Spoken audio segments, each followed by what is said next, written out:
And we welcome everybody to our third series of New Income Tax Act. And so today we have income from house property and also income from other sources by our two distinguished speakers, CA Rathish sir and CA Muralidharan sir. Sir, I request both of you to kindly take over the dice, sir.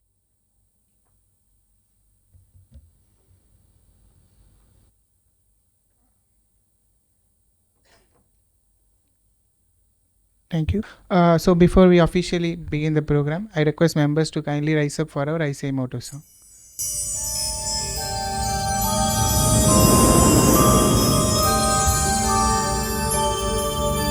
य एष सुप्तेषु जाग्रति य एष सुप्तेषु जाग्रति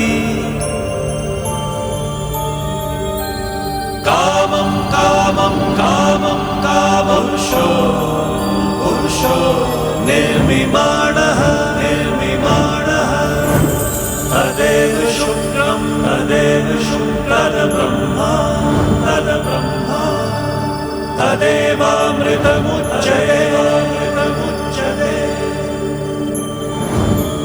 तस्मिन् लोकः शतः सर्वे तदूनात्यति कश्चन एतद्वैता एतद्वैता एतद्वैता एतद्वैता एतद्वैता एतद्वैता. Thank you. Please be seated. So before we get into the session, I would like to give you a brief summary of our distinguished speakers today. So first I would like to introduce CA Muralidharan L, FCA. He is a fellow chartered accountant and a registered valuer with the Insolvency and Bankruptcy Board of India with over 3 decades of extensive experience in accounting, auditing, financial management, corporate advisory and valuation. He has advised corporates, investment entities and closely held businesses on corporate financial, regulatory and valuation matters. He also specializes in enterprise and equity valuation, valuation for mergers and acquisition, capital restructuring, financial reporting and regulatory compliance. He has handled valuation assignments for leading corporate groups and also served as valuer for alternative investment funds in line with SEBI regulations. In addition to his valuation practice, he has rich experience in statutory audits, internal audits and financial advisory, particularly in handling complex accounting treatments and disclosures. And next we have our distinguished speaker CA Rathish PK sir. He is also practicing chartered accountant based in Kannur, Kerala with over a decade of professional experience since 2012. He also specializes in GST litigation, FEMA, FCRNR and income tax litigations. He has been an active contributor to the professional fraternity, delivering technical sessions and seminars at various ICI branches including Kottayam, Kollam, Alappuzha and other professional forums. On behalf of SIRC of ICI, I welcome you to today's session, sir. And I now request CA Subramaniam sir to kindly give the memento to our speakers.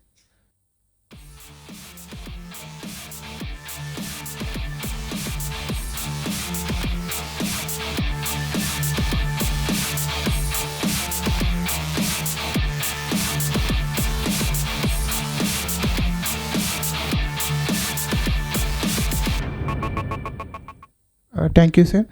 I now request CA Rathish PK sir to kindly take over the stage from here. Respected Muralidharan sir in the dais, is very senior guy, and respected of the dais members itself. Namaste, good evening. First of all, I just make my sincere gratitude and thanks to Sangeeta Jagannathan ma'am, who has just given me opportunity to have this first session in the SIRC of Chennai, because when I was in a student itself only, I just came to this SIRC. I'm from Kerala, even though there was a early Chennai just put given there. Even Muralidharan sir has quoted that, even though I just not noted it. I'm from Kerala, Kannur. I am the Kannur SIRC secretary post itself. So let me start. And also I'm thanking Muralidharan sir, because I was a session to be taken at 6 p.m. because my flight is somewhere around by 9 o'clock. He has just made me to take the session first itself. I'm just given in the subject of income from house property. Is a small subject itself. The mainly in the new income tax act, I think there is no change itself. Absolutely, sections has only changed, shuffled itself. Whatever in the old act, it's the same itself, kept in the new act itself only. I think a person with court and without court is the if you can say it in locally, that is the thing that done by the government itself. Anyway, but as for this, as we are the members of the profession, we just want to abide by the rules itself. So we can start with the session itself. So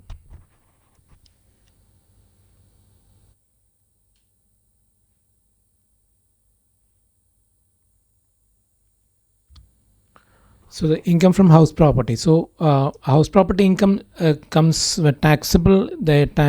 House property is taxable only when an owner of a property has a building. It comes under section 20 of the act, new act 20. Earlier it was section 22. An owner of a house property or owner of a building and a land attached to it will be the taxable person in an income from house property persons itself. So it comes under section 20. So there should be a building or a land. Land can be within attached to it, or land can be in the vicinity of the building. That is the main criteria of the income from house property itself. Suppose if a vacant land that has got some income from a vacant land itself in our area, because I am coming from Kannur, in my home area, that's locally I'm placing where there are a lot of land which has been rented out to the automobile dealers to park their stock itself. So that is a vacant land rental coming to the owners itself. In that case, there is no building. If there is no building there, the rental income is coming from the vacant land, that can be clubbed under the income from other source. It will not be clubbed under the income from house property itself. So main criteria is that there should be a building and the land should be attached to it or in the immediate vicinity of that building itself. So a famous case was the in Chelmsford case, Supreme Court in 2000 itself, Chelmsford club itself. It was a club itself running in the principles of mutuality, and that was the members only was accessible to the this one club itself. They are bearing the expense of the club. They are not getting any surplus. No profit and loss is shared by the club to the members, or such kind of surplus is not shared itself. In such a case, the annual value of that club or that property of that club cannot be claimed under the income from house property. It is annual value is kept as the nil itself, and same in the case of the income from house business also. They just not, as a principle of mutuality is concerned, they don't have any business income also. Then who is the annual value? I will comment over there. Who is the person who is just being taxed out? It is the owner of a building itself. Is just can be taxed out itself. Owner means a person who is the legal owner or who is enjoying the legal title of a property is the person who is just having that rental, who is been taxable under the income from house property itself. So there are certain exemptions also. That's called, it comes under section 25. I'll come to this one. Thank you. Section 25 says about the deemed owner. Deemed owner means a person who is not the legal title of the person, but who is just becoming the owner, and who will be under the House Property Act, he will be taxable itself. One of the person is that if a member of a cooperative society is assigned a member of a cooperative society, just have a house building scheme itself or a house construction scheme, and he has been assigned, a member is assigned a plot or is assigned as a member of that scheme itself, then he will become as a deemed owner of that property. In the same way, a person who is is becoming a person who transfers his property without a consideration to her spouse, other than divorce itself, or to a minor child, then the person who is just transferring the property just becoming the deemed owner of the property.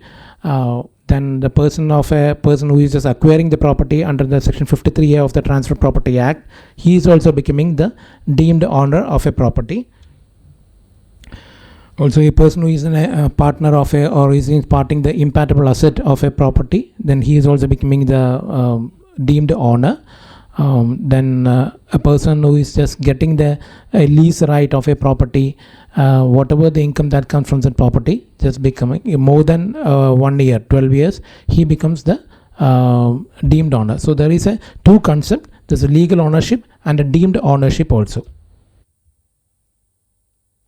Business, I will come over the things over and over this one.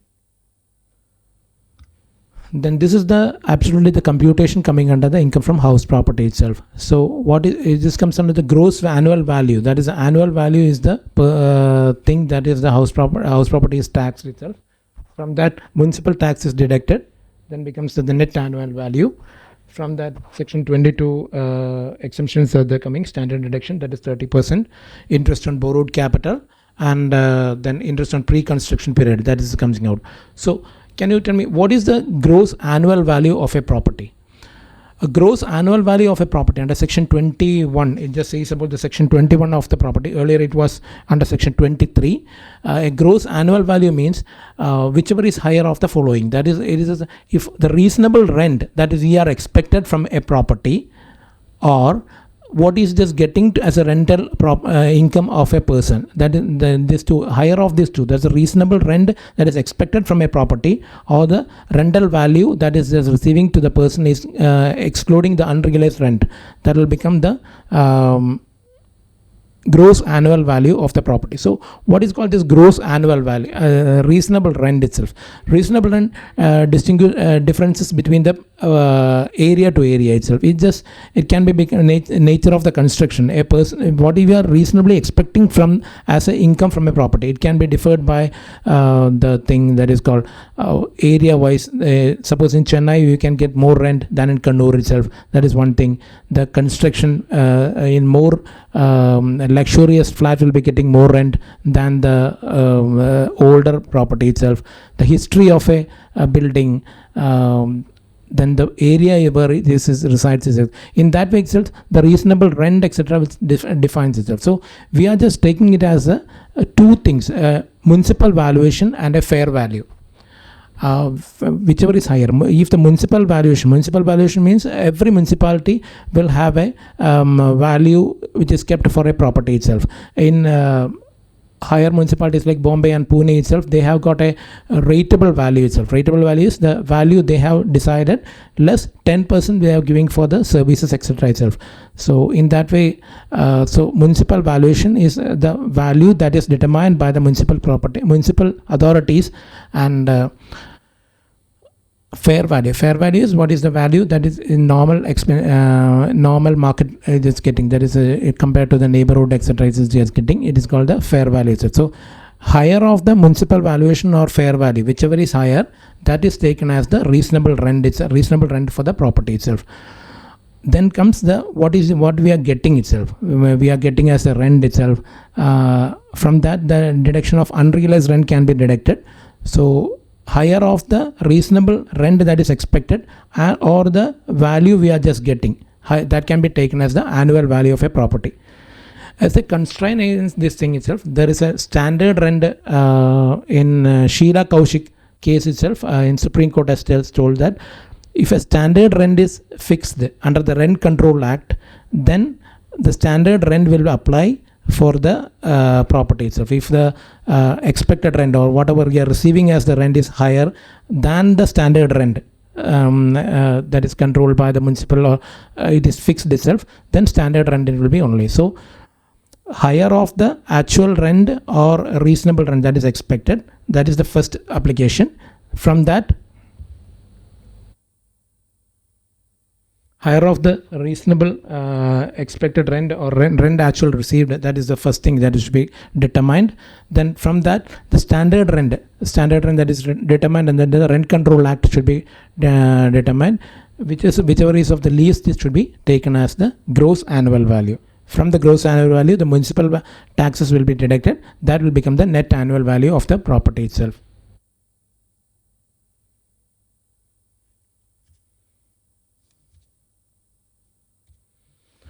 Then suppose if a person makes a rent to a property in different manner itself, that is for the building he just fixes a rent, for furniture he just fixes another rent, in that manner he just fixes it, then that should be deferred itself. It's that is for the building this much is rent, for the furniture this much is rent, in that distinguished manner it should be done. That is a composite rent if made, that should be differentiated between the thing. And in suppose if a municipal tax is taken from the tenant, if I'm a tenant, the owner is a very what do you say in Malayalam, it's called Pishikan. If he's a very stringent person itself, he is just taking municipal taxes from me itself, then that municipal tax cannot be added with the rent itself. It cannot be added with the rent itself. That is a case itself in Parabutti Churn law. In that case itself, the Calcutta High Court has just told that if a municipal taxes or the repairs and rent is extra taken from the tenant itself, that cannot be added to the rental valuation itself. It cannot be added as the gross annual value of the rent itself. Three cases are there. One is CIT versus Gillanders A and Company Limited. In that one, municipal taxes is said. Then repairs and rent, Parabutti Churn law. Then if a notional rent interest is taken from the tenant itself, if notional rent is there, it's only a costing purpose, the notional rent is there. Suppose a notional rent is taken, interest is taken from the tenant itself, that interest portion cannot be added with the rental or gross annual value. That's also in Satya and Company case. Calcutta High Court has just told that thing. So only the actual rent that is can be taken cannot be taken as the under the gross annual value itself.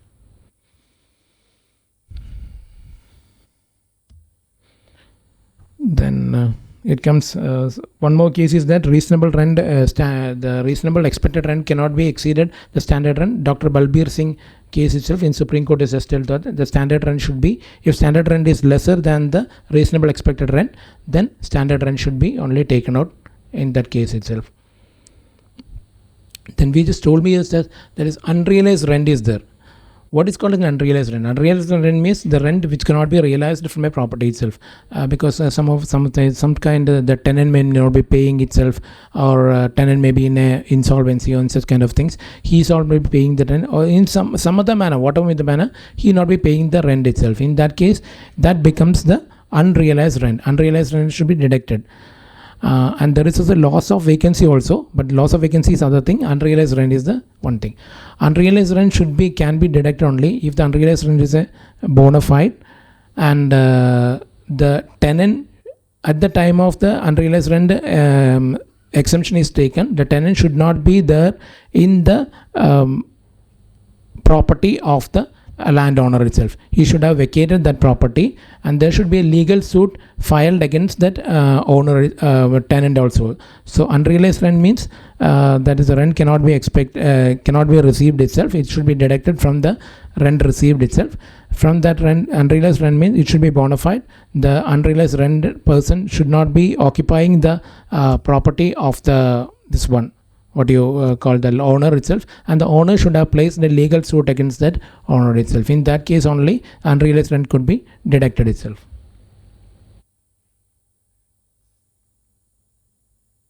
The tenancy is a bona fide. The defaulting tenant has vacated or steps to vacate. The defaulting tenant is not in occupation of the property of the assessee itself.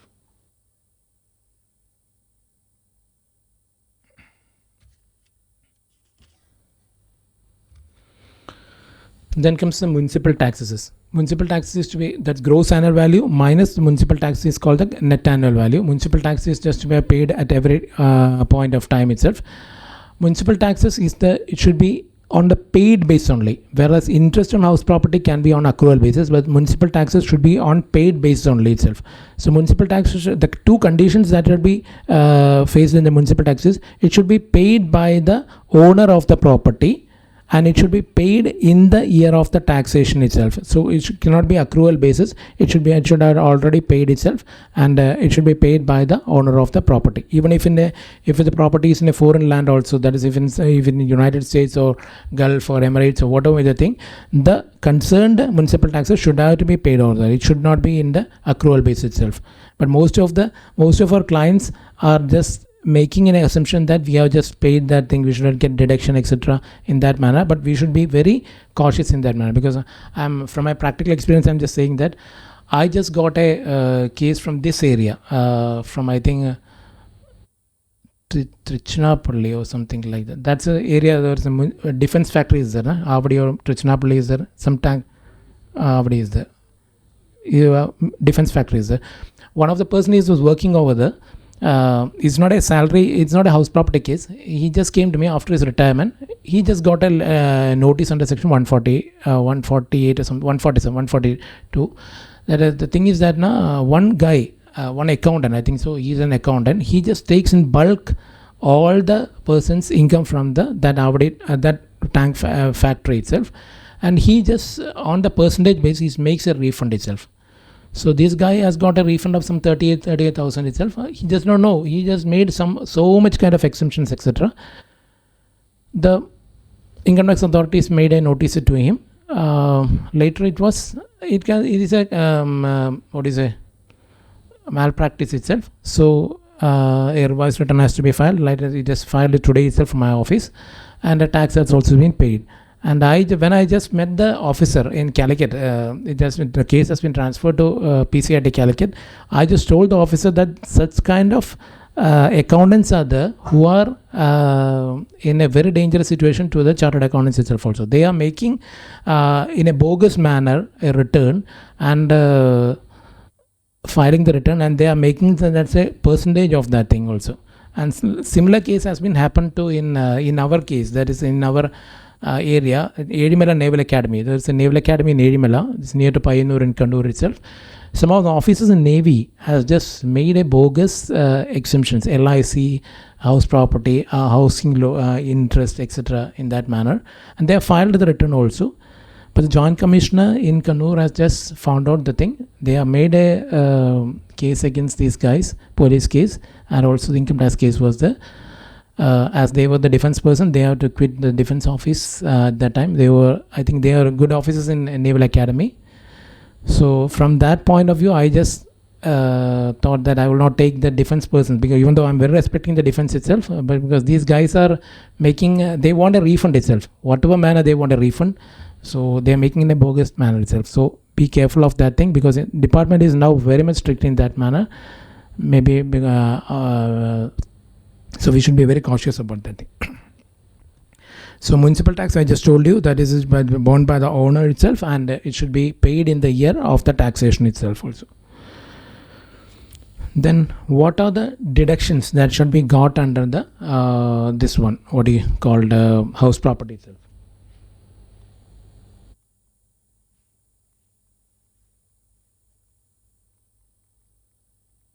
It's not moving, yeah?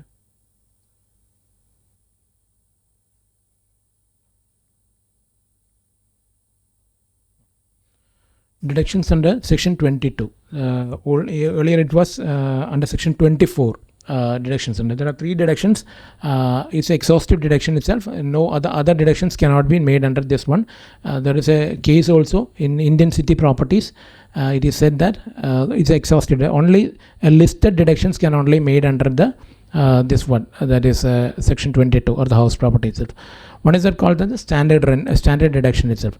Standard deduction is the 30% of the standard gross net annual value can be taken as the standard deduction itself. That is the main deduction that can be got to the income from house property itself. 30% can be deducted under the standard deduction itself. Then comes interest on borrowed capital. Interest on borrowed capital means if you are just making a loan for purchasing a house property that is rented, then that interest on that borrowed capital can be taken as a deduction under the thing. The maximum limit is 2 lakh and the 30,000 is also there.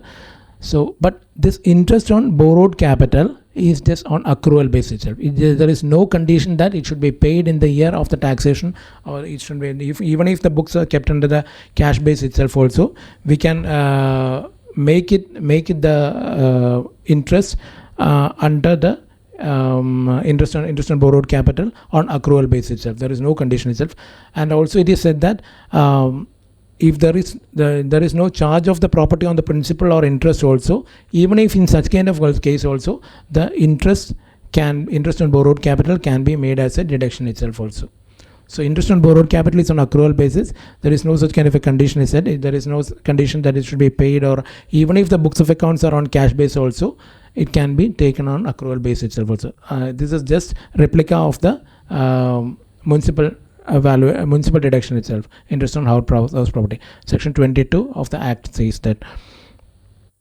Then if a brokerage or a commission has been paid to get the loan from a bank or a private institution for constructing a property, that brokerage or commission cannot be deducted from the this one, what is called the income from house properties. For the gross annual value, it cannot be deducted.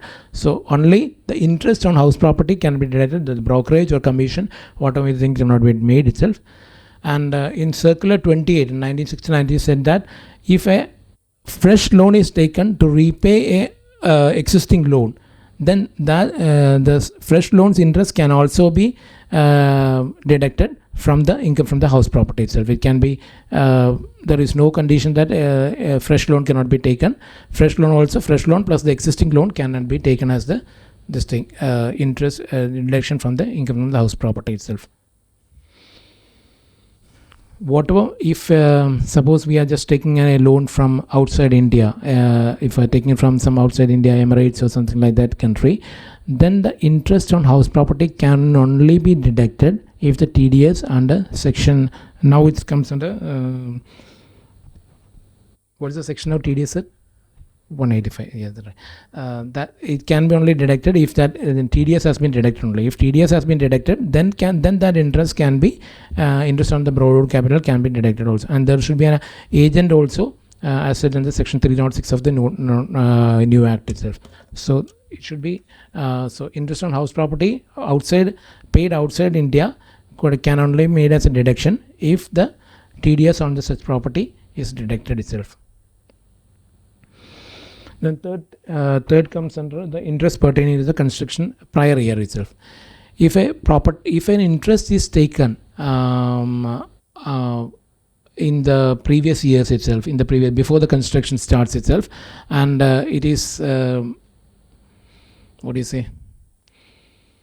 before the construction, if a loan is taken before the construction take place itself, then that interest on that pre-construction period can be taken as a deduction in the house property income itself.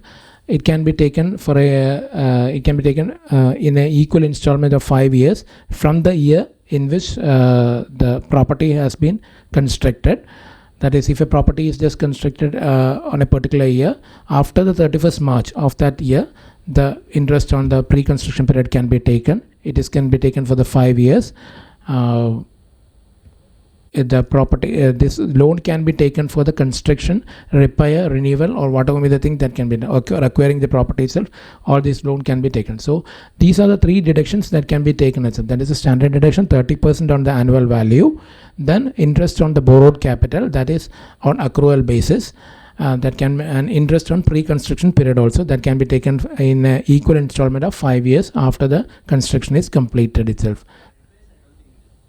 Repairs there, sir, but repairs, the thing is that in case of a self-occupied property, 2 properties are there now exemption itself. In that case, the purchase and the acquiring is only is there, but other case there is.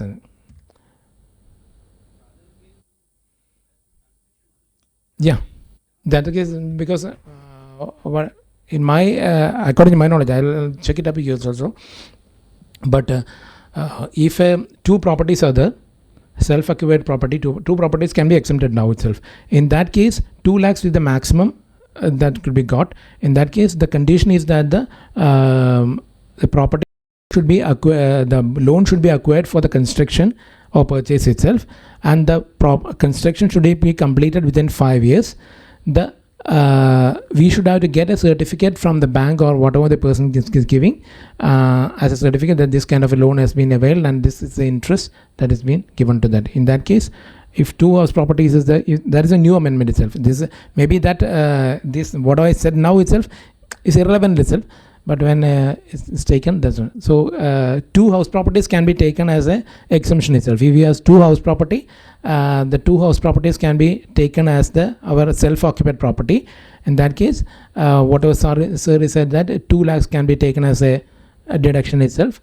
The 2 lakhs condition is that the construction should be completed within 5 years. Both of the properties can be claimed as a 2 lakh. Then we should get a certificate from the bank or such kind of things. That the thing, it should be only for the purchase or acquiring of the property, no for repairs or such kind of things. The other, if more than two proper house properties are there, that will be considered as a deemed property and the taxation will be there itself.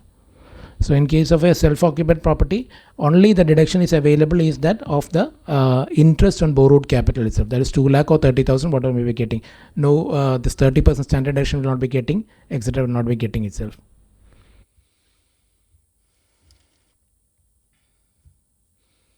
Then we can have this self-occupied properties in differentiate. One I just told you, that is when you have self-occupied property, two properties can be taken as our self-occupied property, other things can be deemed let out. The other thing is that when we are using it for the business, suppose if we are using, if our own property is just using it for the business itself, then we will not get, we cannot deduct any kind of a rent from that property or whatever the rent. If we are just, if my own rent is, my own property is, I am just doing my office in my property, so I can't charge a rent on a notional rent on that property in my this one house property income itself. It is purely comes under the business, and notional rent is cannot be taken under the accounts purpose also. In that case, it is better we can have a building in our spouse's name or some other mother's name or something, and the rent can be provided. So rent can be provided and can be paid to her or not, because that is because my wife. If you are not paying, you will get some slashes from her also. I don't know how it's in the area itself.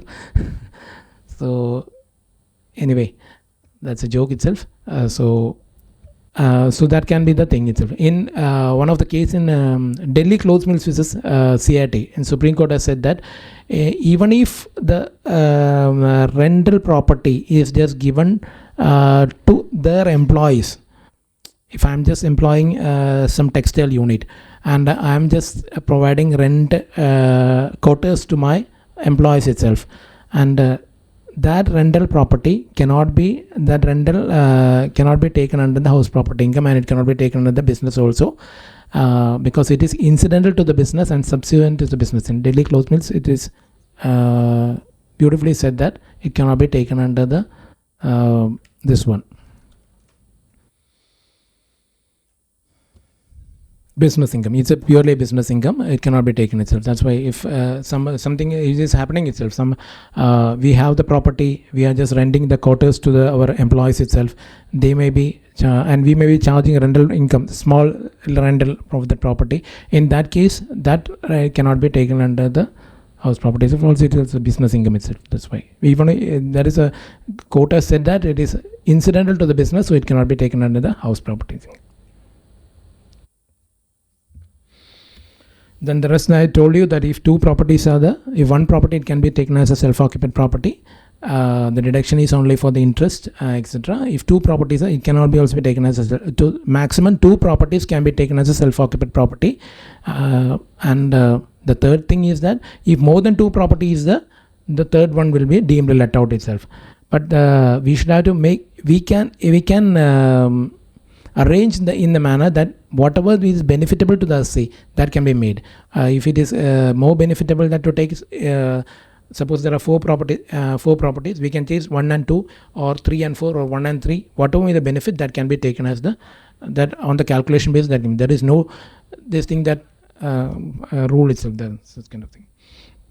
But only thing that is in a self-occupied property to be taken, the only thing that is said that we should not get a rent from that property during that year, or any benefit should be there from the property is here, and it should be kept as a self-occupied property, or we should have been stayed over there, or otherwise we should have closed over the property due to our professional work in any other cities or like that thing. So two conditions only said: we should not get any kind of a income from that property, and we should either we should have to stay in that property, or we should the property should have been closed out due to our professional or business journey in other cities itself also.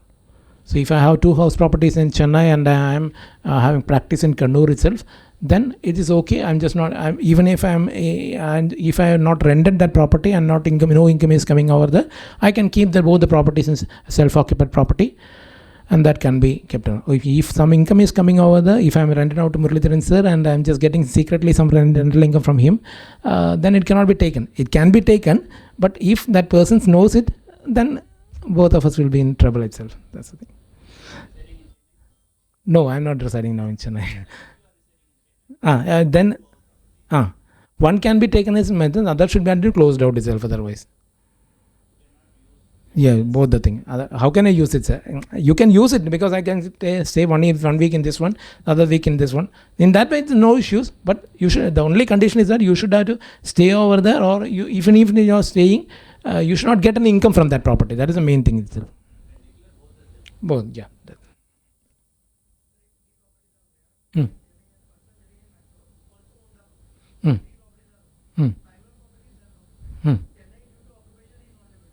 Okay, then you can take Chennai and Bangalore, two properties you can change. Either in Bangalore and Chennai you can take. No, one must be let out. Only two can be taken itself. The maximum ceiling of the thing is, I just told you, that is 2 lakh itself, the interest on house property, and that is for the purchase or acquiring itself only can be taken. It cannot be taken for the repairs. Okay? Otherwise it will be 30,000 only you will be getting itself. And the maximum, that is for the 2 properties, you can only 2 lakh itself. Then in another case, there are things that are happening itself is that when we have upstairs I am staying, downstairs I am let out itself. In that kind of property, both are independent properties. If I am just staying in the downstairs and renting out upstairs, or in the vice versa itself, then I can take one property as my self-occupied property. In that one, I just will be getting in interest. The other property, I just can make it as a rent. I will be taxable in the income from house property. With the rental income what I am getting, itself can be taken, and the portion of that interest or municipal valuation, etc. will be municipal valuation. Will be getting only for the rented property. For my self-occupied, I will not be getting the municipal valuation itself.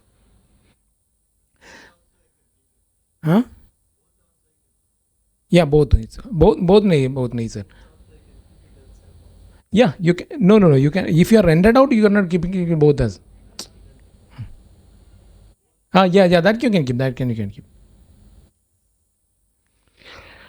Then if a part of a property, if in a part of a year I'm just renting out, and another part it is just a vacancy, it is a vacant itself, then you will not get any exemption. You will have to take out the rent for the whole of the year, and all the deductions under section 22 will be getting for you. So the rental property, it will be comes under the income from house property taxable itself also. So 3-4 persons are coming itself. One is the property given for the rent for the business purpose. It cannot be taken under the house property income. The second thing is that 2 house properties can be taken under the self-occupied property. 2 lakhs is the maximum ceiling that can be. No income should be got from that property. Then third thing is that if I am just living in one property is that rented out by me, then in that case one property can be taken as a self-occupied property, and the other one can be rented, and I can pay tax for the other rented property. If I am just making a rental income for a part of a year only, then in that case I will not get no exemption itself. The whole of the year I just want to take that, and vacancy elements can be taken. Loss on vacancy can be taken by me itself. That's the thing. So in net effect, assessee is benefitable, but the only thing is that we could not take as per the section 22 only that exhaustive list is got itself. That is standard valuation, interest on house property, and interest on pre-construction property. Otherwise, that insurance, ground rent, etc. In that kind of things, you could not get any kind of deduction itself. one of our client, he's not my client itself, as my senior's client itself. They have a big hospital itself, and they are paying to the partners on the base of income from house property, rental income. So I think I asked sir, what is the thing, technique in that one? He said that the assessee will be getting the 30%. Also, the hospital can be taken as a business expenditure also in that manner. So it's a beautiful, because we can plan the tax in manner. It's not an illegal thing itself. We can plan the tax because it is a good hospital, and they are getting a lot of patients also. So, and lot of partners are also there, because as they are in a financial stringency manner, so much of this one is making.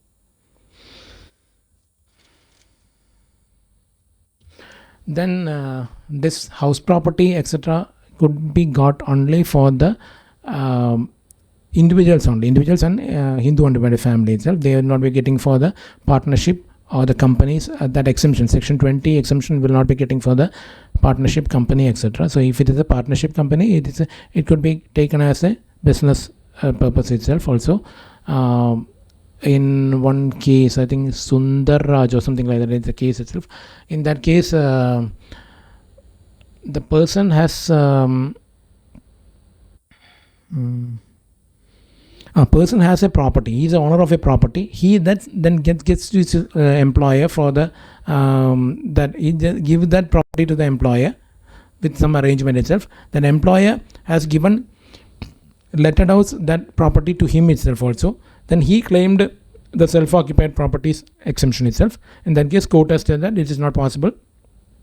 If you are he is not the legal owner of that property, it is just given to the company. So company is the owner. Company cannot be taken any under the income from house property in that case. And so only individuals and Hindu undivided families will be getting the exemption under the income from house property. No companies, no partnership, and LLP etc will be getting that exemption itself.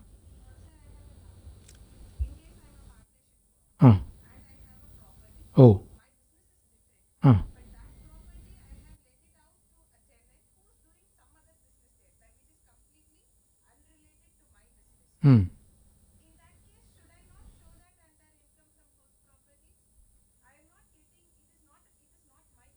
Hmm. Hmm. Hmm. Then you can take it. I think sir, it's you can she can take it under income from house property, because he is the owner of that property. No? If you are not related to that business or something like that, you can take it as income from house property. No, nothing. You can take it as a house property. Section 20 is coming out.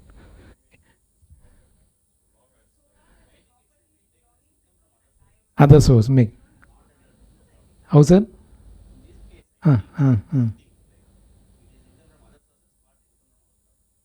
Is it, sir? Murali, sir?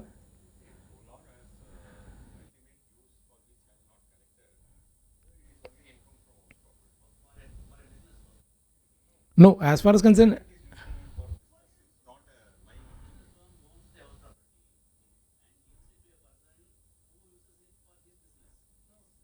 Okay.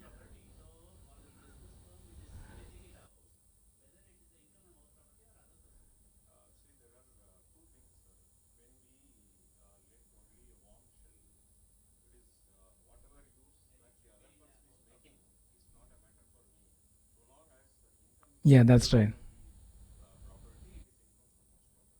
That's also my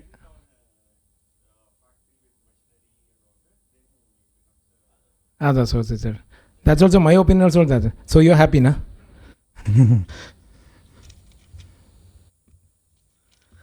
So I just told you that you can select the property in a manner which is beneficial to you itself. Whatever with the beneficial to you. I'm not changing this one. This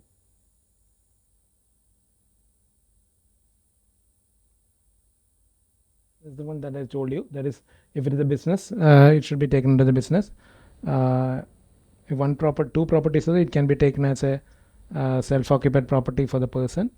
I think is like if a property is independent, one property above down property I'm letting out. In that case, one can get taken as self-occupied, and that can be taxable. And if two or more properties are there, it is one is deemed let out property itself in that manner. natural persons, the Sundarai CAT itself. Sundar Raj is the Sundar, not Sundar Rai. The typical typographic mistake. Then comes unrealized rent. I just told you that unrealized rent is the rent which is not getting to us. Like as we are billing to our client, we are not, as a from Kerala point, I'm just saying, or Kannur point, we are billing to our client, nothing is giving to us. It is kept as a debtors in our balance sheet itself. Some or other case we will not write off, otherwise they will give it out. That's okay, leave it out in this case. So in case of a rental property also, there is a unrealized rent. If you are not getting a good tenant, the person who is just giving the property will also be in a headache itself, because they might in our area it is a headache for the persons itself. They might be giving the rent for the person, they are not getting. When I started my practice, one person is Gopal and he was my owner itself.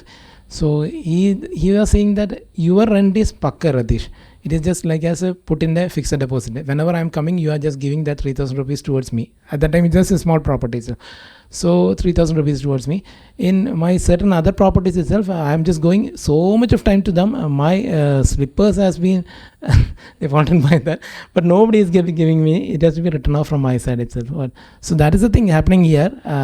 Especially, I don't think that if we are honesty towards other guys, the persons towards me, us also will be honesty. It's a God's principle. Anyway, leave it out. So unrealized rent is the rent which is not getting at a time. It can be deducted from the whatever the rent we are just deducting, and we can find out the annual value. Suppose in a case if by doing Ganapati Home etc., I think everybody is a Hindu itself, or in the order of the caste, you are just doing Qurbana in Christian or some Muslim something, and we are just getting that unrealized rent itself. In that case, on the year of the tax, on the year of the receipt, the unrealized rent received will be taxable, even if the person is not the owner at that time of the thing. As in the old section 41, business is deemed income. In that manner, section 23 of the Act says that if we are receiving that income in a year in which we are not the owner of that property, then we are liable to be taxable for that income, unrealized rent we have received itself. So whatever the unrealized income we are receiving, it will be taxable in the year of receipt.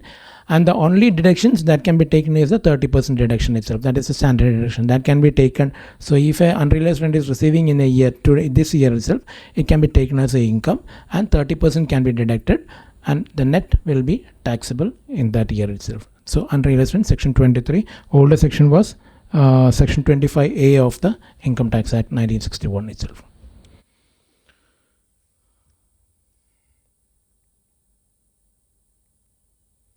Then this is some tax planning aspect. I just said it. One thing is that if a person occupies 2 house properties, and there is a third one for that, that will become the deemed let out property. So in the case of the 2 house properties, whichever is the beneficial for the assessee, that should be taken as the self-occupied property itself. Otherwise, the assessee will be in, and that can be changed every year also. There's no issue that this year this one, this year that one, this year. It can be changed itself. So we should have to calculate that, and we can make our fees for that one in that manner. This thing. Okay. Then the second thing is that interest payable outside India. Interest payable outside should be deducted under the TDS itself, and there should be an agent under section 306 of the Act also. So if TDS is not deducted, that interest cannot be taken as a deduction. So we should compelling the assessee that there should be a TDS to be deducted from the property itself. Then municipal tax is actually paid by the person. It is not it cannot be taken as accrual base itself. So even if you are following accrual base of accounting, also whatever the thing, municipal tax should be paid by the assessee in that year itself.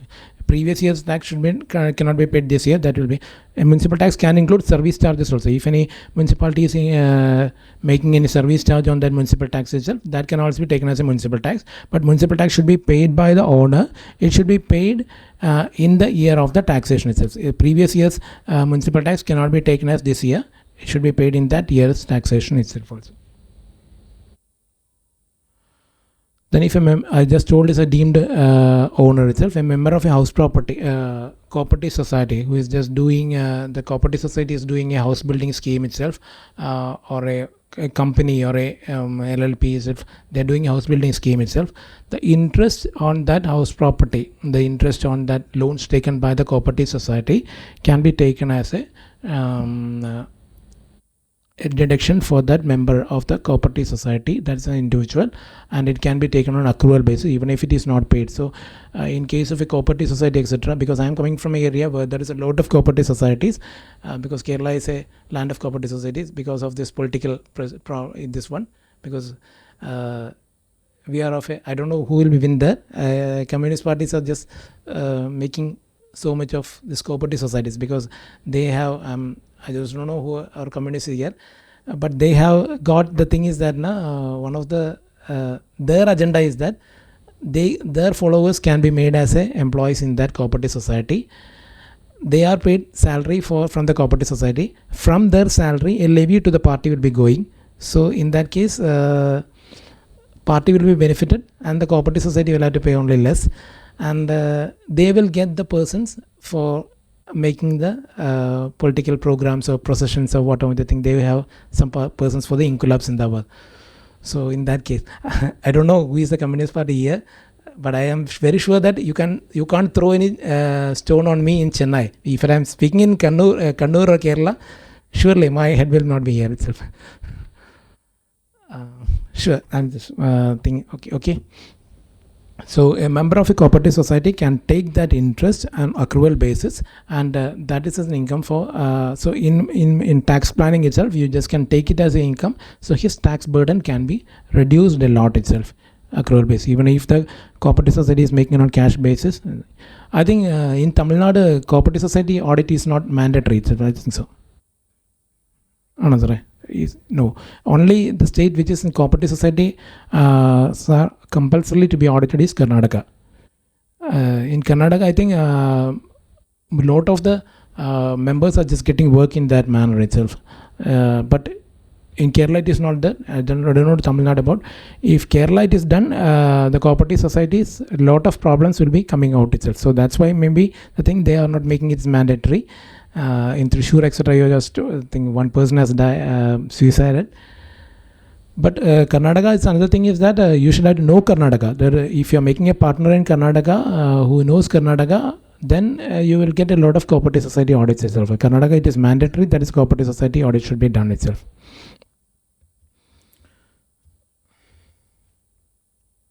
Then this is the thing where we can plan a lot itself. I just told you that deemed let out property, if I'm just giving my wife a property without any consideration, then that will be taken as a my income. That is a deemed let out of my deemed honor of me itself. But if I am gifting some cash to my wife, and with that cash she purchases a property, in that case, I will not be the deemed owner of that property. But her income will be clubbed under me itself, because under section 99, earlier section 64 of the Act, section 99, her income will be clubbed under me itself. If she is owning a self-occupied property, then I will get that interest on self-occupied property deduction. In that manner, you just can plan that thing also. If I'm gifting the property, I'm just not giving her the house itself, I'm just only gifting the property itself only. Gifting the cash, and from that cash she purchased the property itself.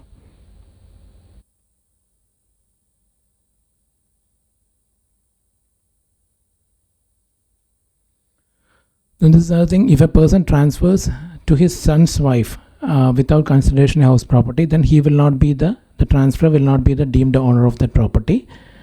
In such a case, but her income, the son's wife's income, will be clubbed into the transfer under section 99, earlier section 64. So the transfer can get the deduction of the section 22 etc.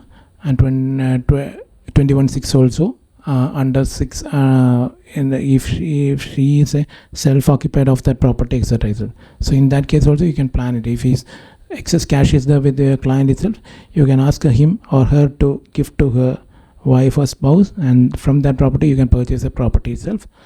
In that manner you just can tax plan the thing itself, because you are not becoming the owner of that property itself.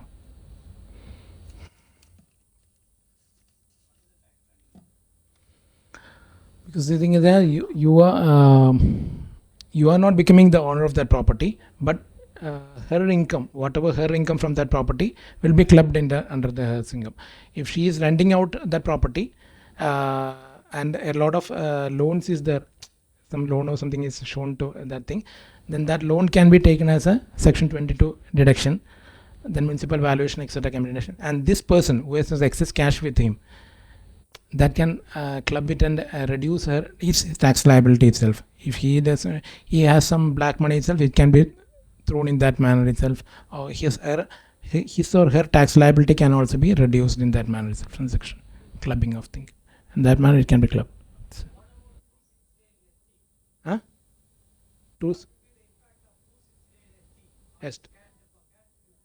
Cash deposit, na? Yeah, that will be there. That will be there itself. You cannot give cash to her. But that's the thing. But anyway, cash is rolling itself. Whatever thing. I'm just what I'm just saying. Not related to house property itself. Certain one of my clients are asking me. They want some companies, 3 or 4 years companies itself. I just asked why. We will pay for that company. We will bring some cash from outside India towards that company, and park in that company for 2 or 3 days. The company's owner should have to withdraw that cash and give a certain percentage to the person who is just pumping that money. You will get some money, because if I'm a owner of a company who just does not have in an insolvent manner itself, I just don't have nothing with me, I will just yes bolega. The thing is that under FEMA Act and PMLA Act itself, you will be because PMLA is one of the dangerous act in which any person can be put under the bars itself. Even if a chartered accountant who just does a company incorporation, then he will be put under the bars itself. That's the thing. It's a nasty. Yeah, that's right.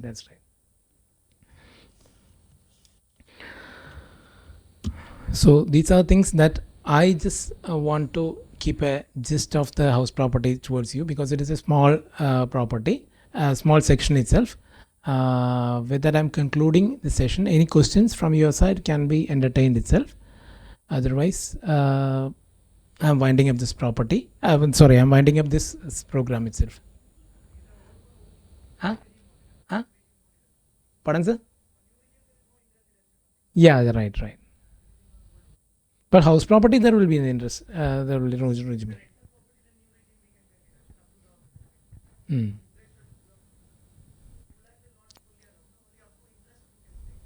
Yeah, whatever the interest paid, 2 lakhs is, you cannot pay the whole.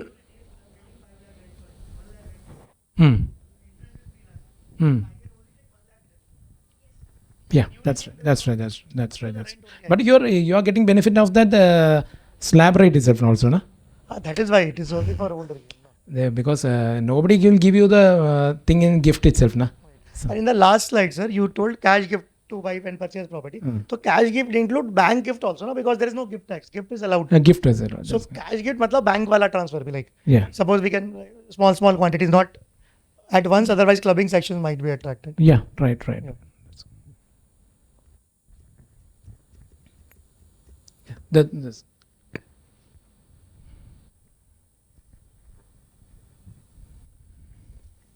So while taking permission for construction, we'll be paying multiple amounts to municipality. Is there any exemption for that as such? No, sir. Other than municipal tax? No. Other than municipal tax, there's nothing itself. As in section 22, what is it? That there are 3 deductions. Okay. Standard deduction, interest, then interest on pre-construction. Other than this thing, nothing you can take. Then you can take it as if it's a big commercial property or such kind of things, you can take it as a business in that manner. You just can take it out, and then you can take it out in that manner. So you can take the interest itself. Na? In business, you can just take the interest. In that manner, you can plan it out. Otherwise, in income from house property, it is not allowed itself. If you are just taking a big complex itself, You can park it out under the, because you are, even though it is a rental income, you can park it out as a business, because a big complex itself, you can have a that thing. And what about the bank charges? I mean, when we are taking the loan, No, bank sir, will be no, sir. charging It cannot be nothing, taken. right? It cannot be Okay, taken. yeah. It cannot be taken. Nothing. As per the law, it cannot be taken. Okay. But if you are just taking small things, department does not care itself also, because now they are of that thing. They are not very much worried about thing. But Okay. in case any problems arises, we will be in harassed itself. Yeah. Okay. The same thing has happened to me itself also. Me, when I just told the Trichinapalli case, when I just went to this PCIT officer in Calicut itself, he just told me that, I just told him that, sir, this assessee does not know nothing about returns, etc. He just only gives to that person. That person itself is just filing the return. So he just don't know nothing itself. Then he just told me that you are filing for the past 30 years, you are just filing for the income tax. Then you say that you just don't know nothing about income tax. Why are you saying such kind of things? He just asked that question. That officer is, I can name his name also, Sushil or something like that, his name. He's a young guy itself. He just told me, you are stealing this thing. Then I just told you that, sir, there are a lot of things happening in this. Why you are not bothering about that? We are coming over to that thing. We just don't have so much employment over other thing. We will come over to that thing. They have every data with them itself. But I think their strength or HR strength is very much less. That's why they are not coming back to that. Thank you. Sir.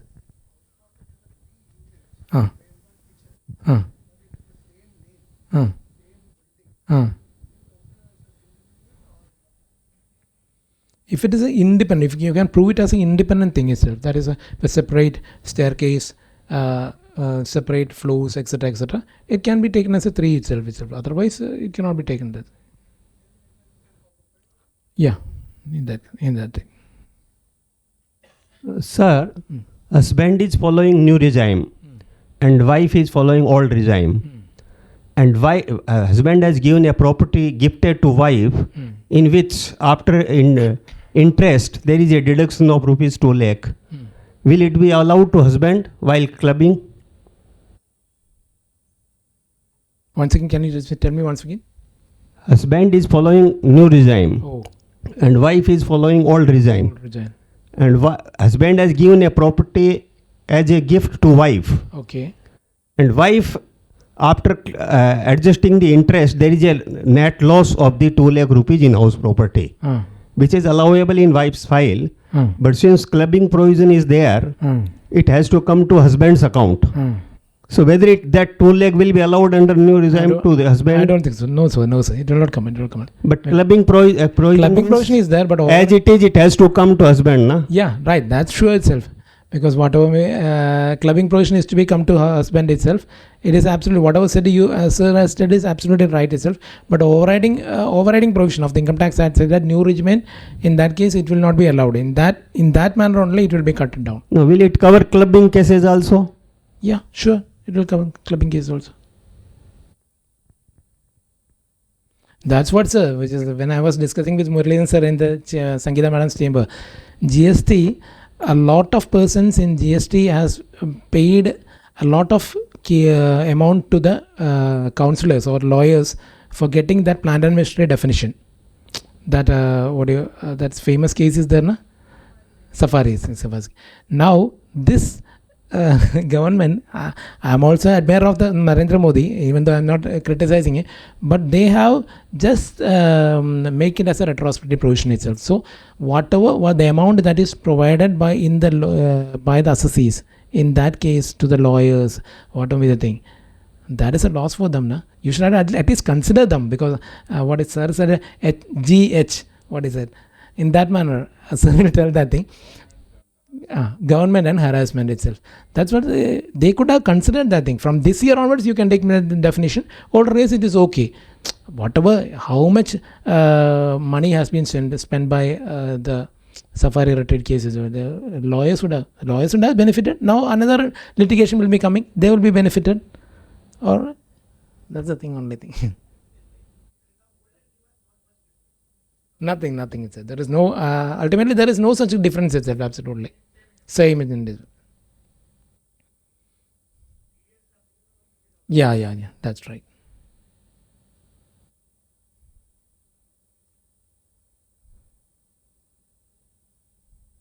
So, shall I?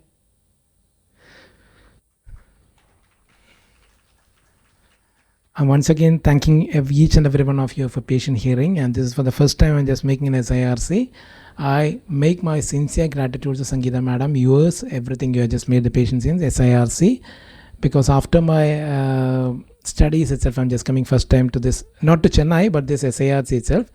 So there is a lot of change. At that time, we used to come over this hall itself only for to get the AC. We used in the library, so we had to come to the AC. And at that time, I think Abhishek's father, Murli sir, was the thing. He was coming with a coat, and every time he was smiling itself. So we used to call him Kotumash. Marsh means he is a master or sir itself.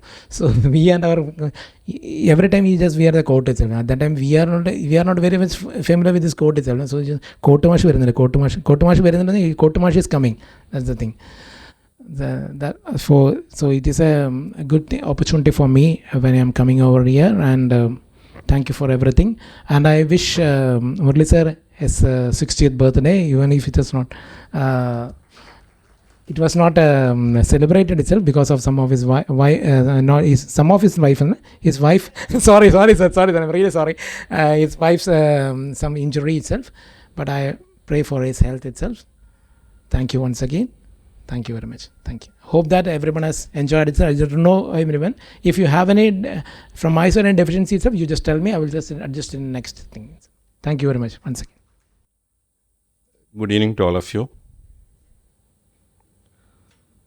I have handled a lot of classes in the same room, and many of the classes in the past.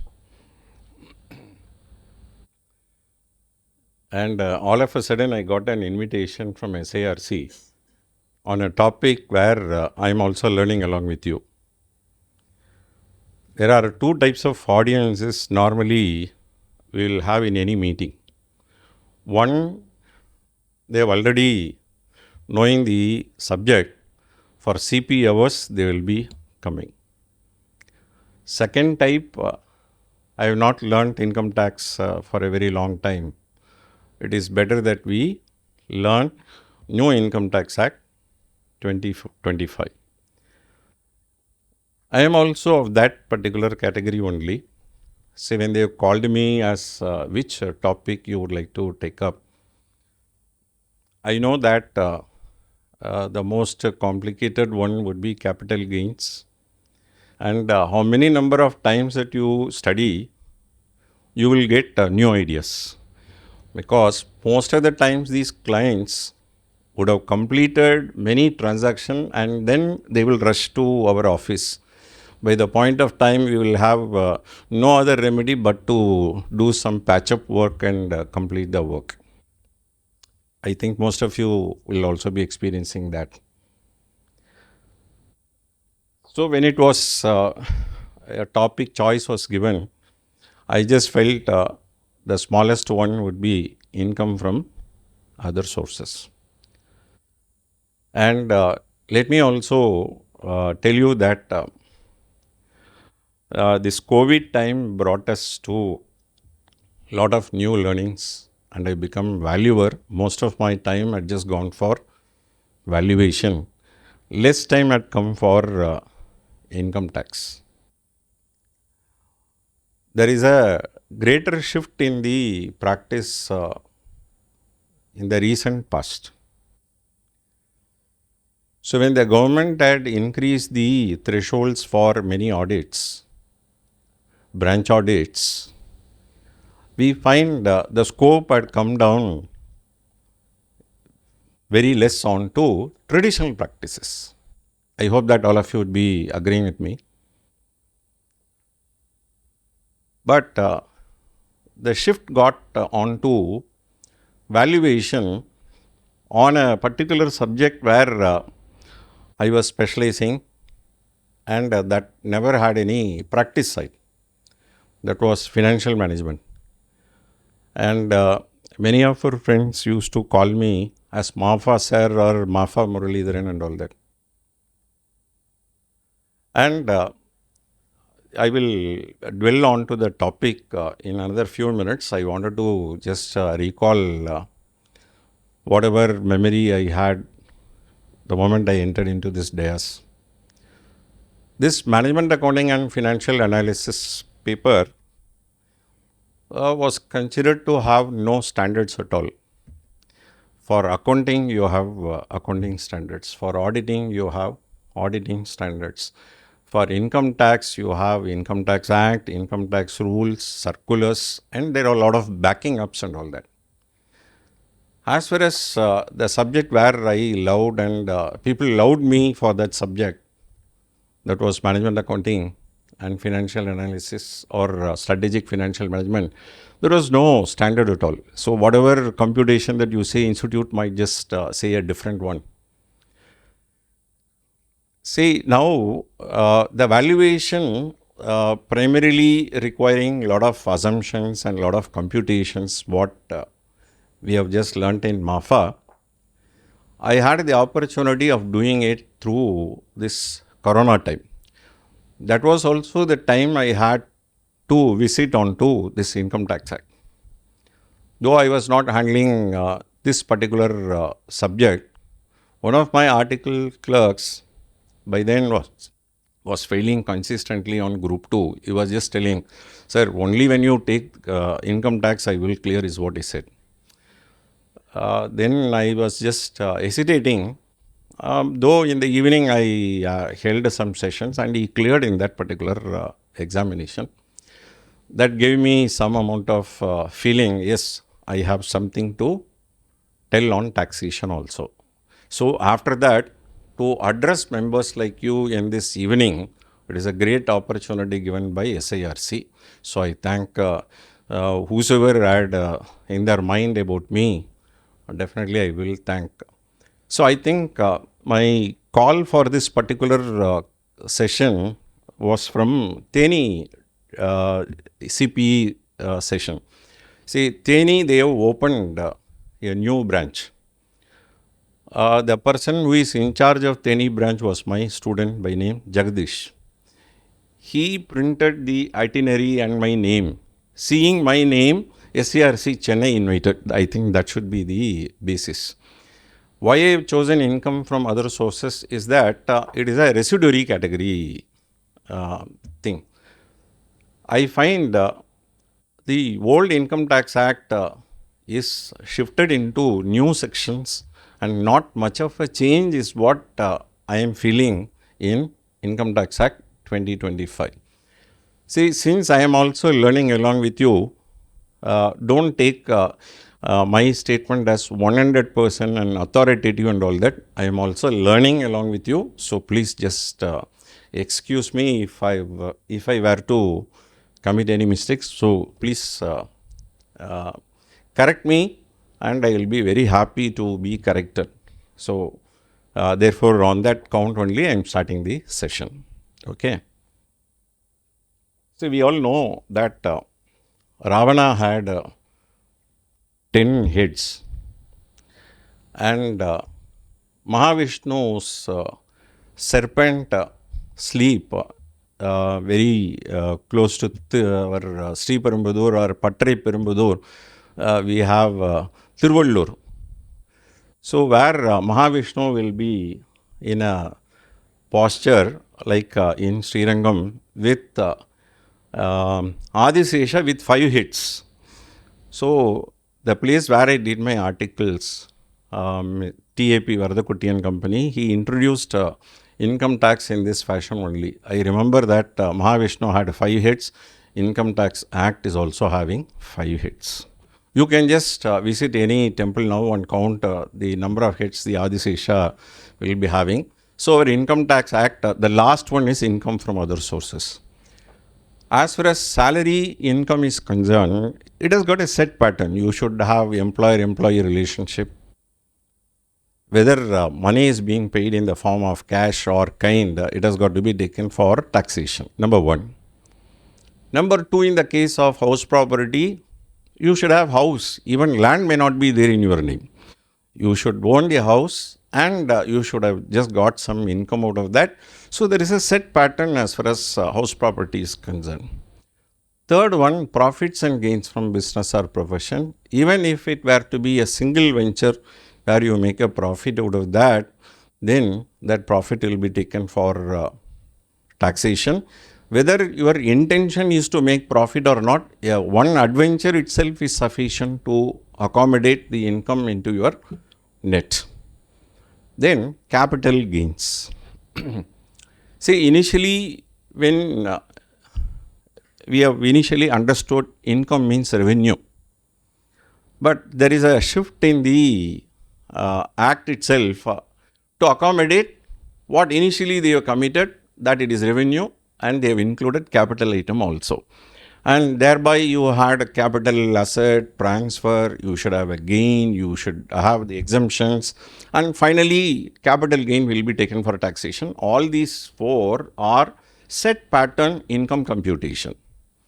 The only area where you do not have a set pattern will be income from other sources. In the old act, you were having only 3 sections, but I remembered to have seen 4 sections. But if I go through the latest ChatGPT, I am using a lot of ChatGPT and Notebook LM. See, why Notebook LM is that I am popularly called as LM sir also, and artificial intelligence came with LM also. Then I just felt, what is that we have? So I started doing some research onto that, and our office is blessed with very less article clerks nowadays.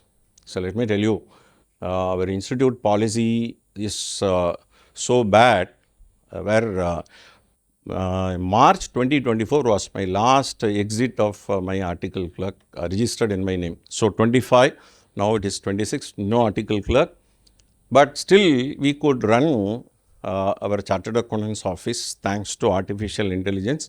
Most of the works, I do not know the experience of other CAs here. Can you just confirm that you're all having surplus articles student? 0 article clerk, okay. Because some Chengalpet branch people, they will say send article clerks big in number to that particular meeting and all that.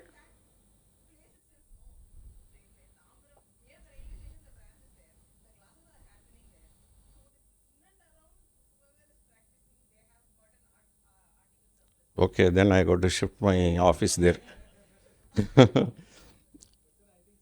See, they are sending me messages saying that send a lot of article clerks to the meeting and all that. Then I used to say, please give me the way to bring article clerk to my office, then I will do that. Give and take policy.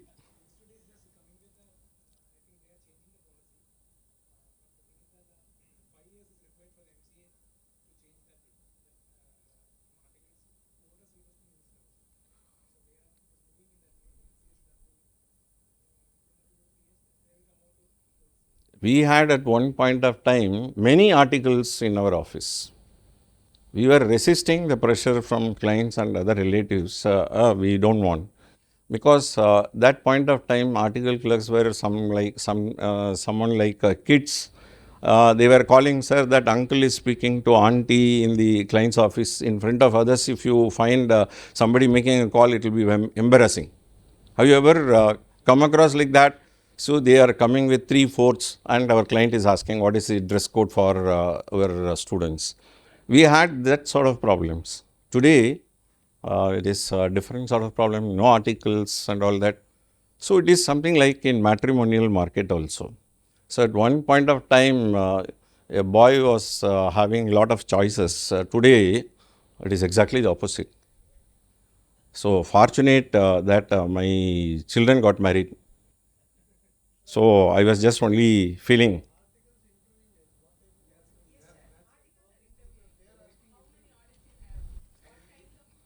See, this is okay. When somebody is coming to your office, is also okay. But our student who qualify qualified intern in our coaching class, they are asking to which firm we should join. Say they are asking me. Throughout the class itself, I told that this is going to be the exposure and all that. After hearing all this, they are asking to which place they got to go. So anyway, there are a lot of insults also we have stomached so far. No problem at all. Yes, sir. Yes, sir. Happy journey, sir. So your session was very good. Thank you, sir. And say I have not even moved the first slide.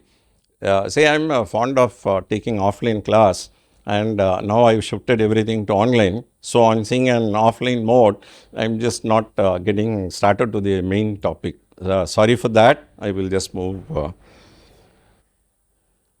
And let me tell you that it's not moving.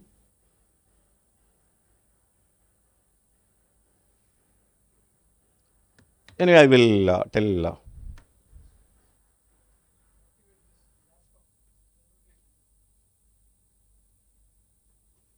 Thank you, sir. Yeah.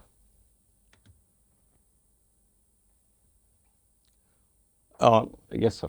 This is the second one. And let me tell you that if they invite me for AI class, I will be a good speaker. So that way I have just put into place a lot of AI tools for our office work. One of them is this. So I used to do it from ACT to ChatGPT to Gamma, and do all what should I say, transformation. Anyway, see, what is very important at the end of the day is the knowledge and not the medium or the mode that we are taking it up. So, number one, income from other sources, all catch head of income, it captures any income. That is what I was just telling you. So, 5 heads of income, under which this one was the last one. So, what is great in income from other sources? See, when they say that an income will be taxed, provided there is no exemption that you are seeking out of that. That is, all other non-exempt income has got to be taxed in any one of those heads. As Mr. Rathish was just talking about income from house property, the old act and the new act are almost the same. When you are giving a warm shell for letting, income from house property only. If you are providing facility along with the place, then it can either be taken under profits and gains from business or profession, or it can be taken up under income from other sources. But the problem is that if it were to be income from business or profession, that is profits and gains from business or profession, there are a lot of provisions that we have where you can claim deduction, depreciation. So it becomes a sort of a prerogative, or I would just say, I would just take it up this way. See, a lot of justification we got to bring about to claim those items. Otherwise, on the other side, the assessing officer might ask you the question, what is the connectivity between the expenditure that you claim for the income that you have? So that is the reason as why they say either PGBP, or it can be taken under income from other sources. When we are not in a position to give a convincing reply under profits and gains from business or profession, then naturally it will get shifted to income from other sources. One moment.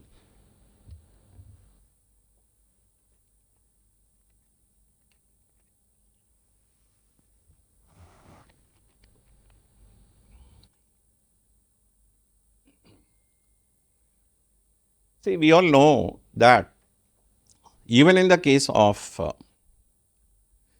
ex parte judgment, even if the person could not represent the case, at one point of time, what was initially admitted as profits and gains from business or profession and for the reason that he had not replied, so you just find that the head of income itself will be shifted to income from other sources.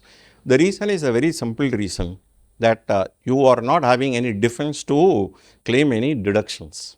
That is the reason as why the income tax authorities, they will not ask you under what head I can take for taxation. They will immediately shift it to other sources. So, therefore, the dangerous provision what we have in assessment will boil out in this particular head. So, you need to be very careful when we are handling the case, and in majority of the cases, by the time there is no space for conduct of repairs, people come to us.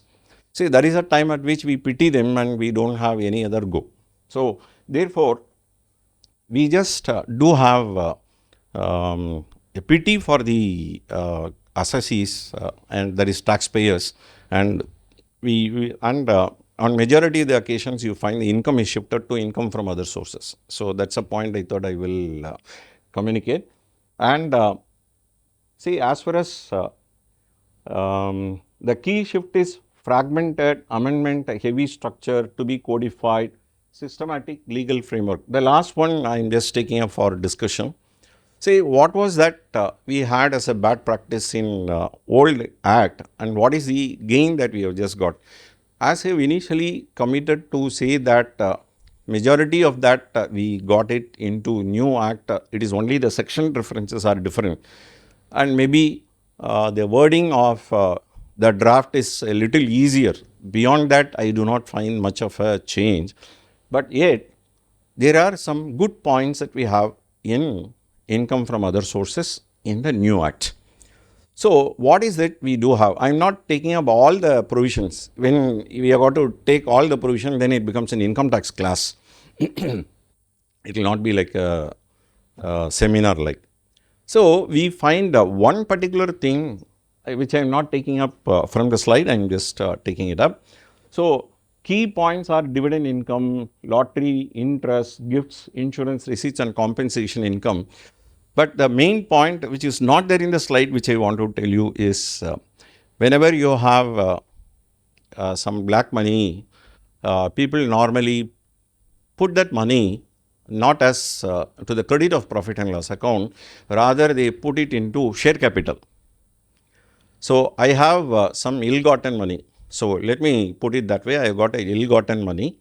So, I wanted to put in a safe position so that nobody is noticing.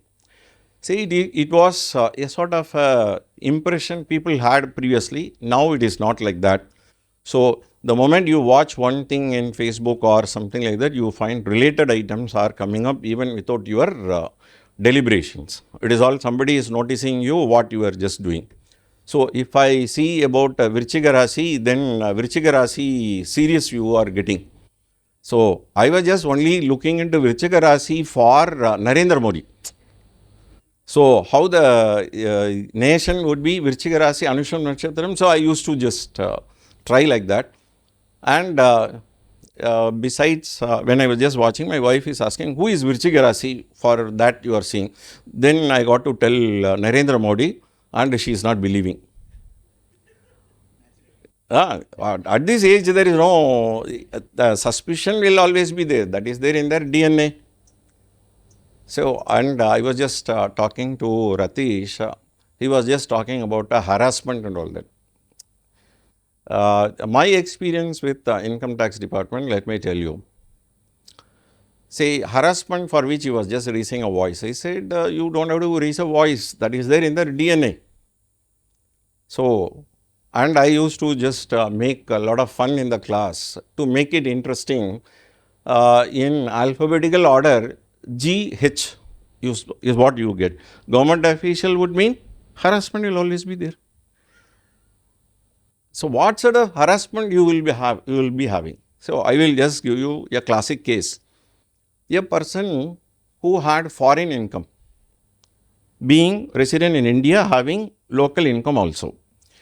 So, the foreign income on which tax got deducted in that particular country itself. So, he has got to admit both foreign income as well as local income because he is a resident ROR. And he claimed because of DTAA, he had filed the forms right, etc. But one particular form, I don't remember what form and all that. So, because of not filing that particular form, the tax credit was not given to him and demand was raised. See, it is a procedural error. So, from that particular assessing officer to the principal commissioner, everybody would be knowing very well that this is a very small matter and they could have very well waived, and because of that the demand had just gone up and the client is just jumping up and down, and we have just gone for appeal or we have just gone for CBDT, condonation. All that is a unwanted man-made works. You cannot bill the customer also, and you cannot take the pressure from the client also, but you have got to do thankless job. Who really made this problem? Because your old act is so rigid that if you are not providing that, then the next stage is that it has got to go for as demand alone. So, this new act has got some amount of thinking ability, they have given some amount of thinking ability. I will discuss that also. So, government official would mean what is it you will be expecting? Harassment only. So, it is not about that is being friendly with some other factor I am not talking about, but they are very rigid on certain occasions and it will be a great problem, and they could have avoided all this. Say a small that form number I have forgotten. So, 3-4 years back it was there. It was there in the return itself. They have shifted and separately you got to submit all that. So, yeah. So, in this particular case, income, ill-gotten money, I have safely parked as capital and not to be taken up as income at all. Previously, people are thinking like that, and 10 rupees share, they have issued it for 10,000. It may not be that much worth. Only one share, 10,000, so many shares, my money is there in the company's capital. So, please understand this. They have brought that a company which is in receipt of such money beyond the fair value will be considered as income in the hands of the recipient company. That provision you don't have it in income from other sources. So, that severe provision that you had in the old act, you don't have it in the new act. You just search, you don't have that. So, that means it is not that they are encouraging you to park ill-gotten money there. So, I am trying to communicate a very simple matter. Previously, if A is not there, it could be even B also. You can think. But if A is not there, it is income. If you are not providing this form, I will raise a demand. That sort of regime under which we were experiencing, and we had lots of problems with the department, and very difficult to convince the client also. So, that sort of scenario under which we were experiencing. Work will be there, no fees you can make. So, who is the cause? It is only the Income Tax Act, and which had, I would just see, illogical provisions. How much ever you convince, they are not at all convinced, because they had A is not there, so I will do like this. Now, if A is not there, you can think of B, you can think of C, and so on. So, that particular item which I was just talking about, where income is being parked as a share capital beyond a fair value, you need not take it up as income in the hands of the recipient company. If you are in a position to convince them, you can as well take that money not being as income, provided you satisfy all that. So, you have anti-abuse sort of protection you have in Income Tax Act 2025. So, prima facie, when you look at what you have as provision, you would get the impression that it is all the same as we had in the earlier one, but only when we are having a particular problem and when we are reading that provision, our understanding is brighter than before. This is my personal experience, and a particular section I would have just gone through 200 times, but with a particular problem, when we just go through, it will give a different sort of feeling. This is my experience in practice since 1989. So it is not nothing. It is nothing new. I am telling you, and most of you will be agreeing with my point. So many times I have gone through section 2, subsection 47 on transfer.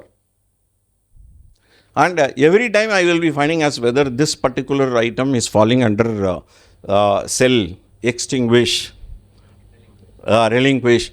So our article student also will ask, what is the difference between extinguish and relinquish? And we have a lot of such things. We will understand the provision only when we have a problem in the hand. So as far as dividend income is concerned, now I will go by what is there in the slide. I do not know by what time I got to finish, because my session was considered to be 4:30 to 6, and that gentleman was asking that he has to catch a flight. So I said, okay, it's no problem at all. Having come, I will continue to be there. What's the time? 7:30. Okay. Now it is 6:15 only. Anyway, we will just go ahead. See, as far as dividend income is concerned, what is considered normally to be a dividend income? It is a distribution of profit by the company that will be taken up as income in the hands of the recipient. Now the question is that in the old provision, we had deemed dividend also. Deemed dividend section 2, subsection 22, A to E. So even when I was a student, I was not knowing what exactly they are trying to convey in section 2, subsection 22 and E. And in fact, I was just blaming Income Tax Act is not a logical bundle. Because being a student with a lot of challenges of studying there is pass, group pass, and for family and to the society, we should be a chartered accountant at the earliest point of time. So fortunately for me, all was in my very first attempt and qualified at the age of 21 only. But I failed to understand when I was a student. But soon after qualification, I started learning many things which I did not understand when I was a student. There was a magic. So the CA qualification is a magic. See, we all know that how I came to know is because of the practice alone.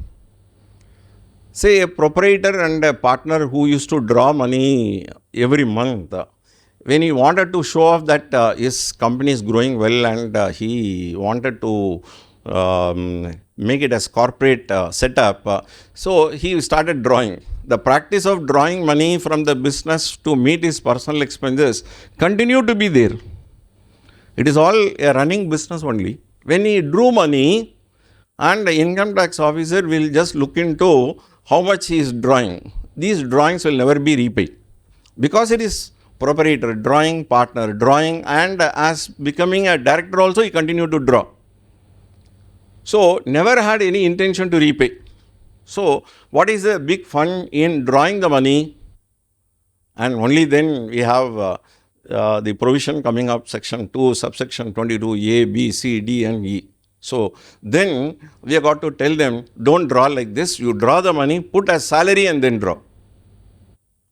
So all these sections, they could have very well avoided, they could have taught them, don't put all this, draw in the form of salary. So many sections you could have avoided, and so much of problem for a CA student could have been avoided. So here it is not like that. So here they have made the point very clear. Say many people used to communicate that new act is so great and all that. Even I also communicated. So all these bad practices in the past made this 2025 a little appearing to be better. One and only when we operate the section in the practice, we will come to know all difficult moments. Let me tell that it is not all honey and milk are flowing. I will never tell like that. So because it is the same government official that they will be applying. So as I told you that G would mean it is H only, GH. Harassment will always be there in their blood. That is there in the DNA. I will never hesitate to tell even if commissioner were to be there. Because when he wants to defend, I will also have lots of points to say. One moment.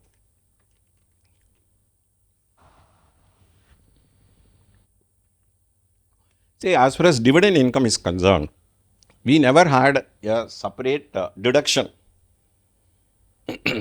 See, what the old act was just telling, reasonable expenses can be deducted and all that. So here they have mentioned it very clearly that dividend income against which you can deduct. What is a sort of deduction that you can expect from a dividend income? Anybody there? See, since I have handled the class, I am expecting your participation every time. So, it will make you feel happy to... yeah. எனக்கு முடியல அது அது போட்டுங்க என்ன பண்ணோம் right left தானே ஒரே பார்க்க yes sir sorry sir See, the interest on the borrowing, where the borrowings got invested into shares. So, there should always be a connection between the expenditure and the income. If I have made borrowings for some other shares and getting income from another one, I don't think so it can be connected. So, you should have the connection nexus between the borrowing and the investment and the payment of interest. How much is the amount of deduction that they are allowing? I will discuss a little later. So, maximum they say 20%. That means 20% or actual, whichever is lower. They are not worded like that, but that is the substance of the provision that you have. So, 20% or actual, that is what you are expected to do, which we never had in the old act.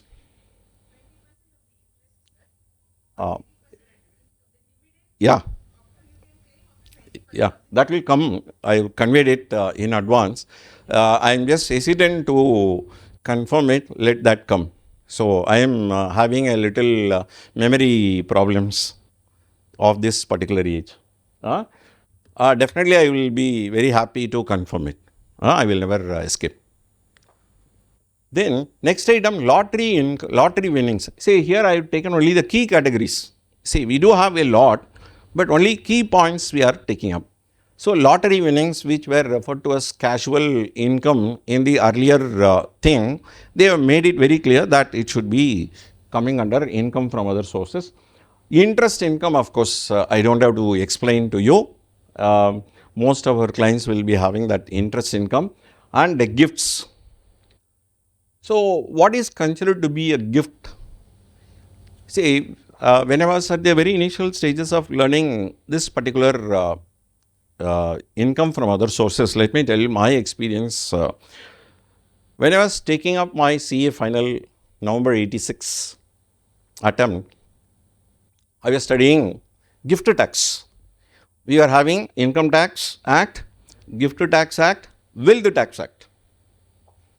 So, Gift Tax Act, I was very happy. Okay, I can score 5 marks or 10 marks. Close to the examination, they have said gift tax scrapped.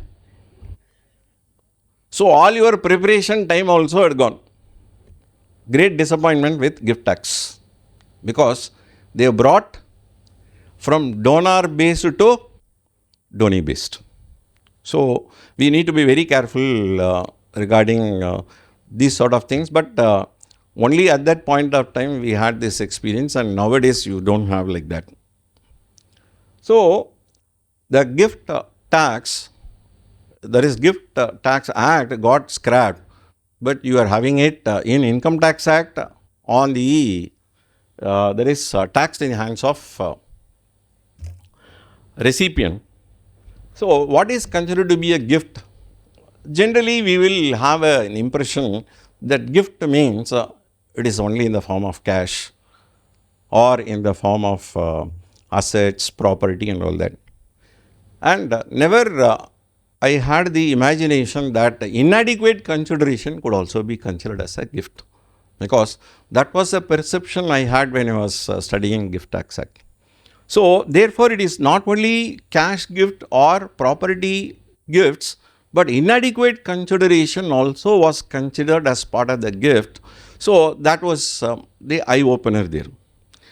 And in the old act, they were including, or they were doing a lot of patch-up works, and they will shift the number, section number 56(1)(10) is, they will tell, previously it was 7B.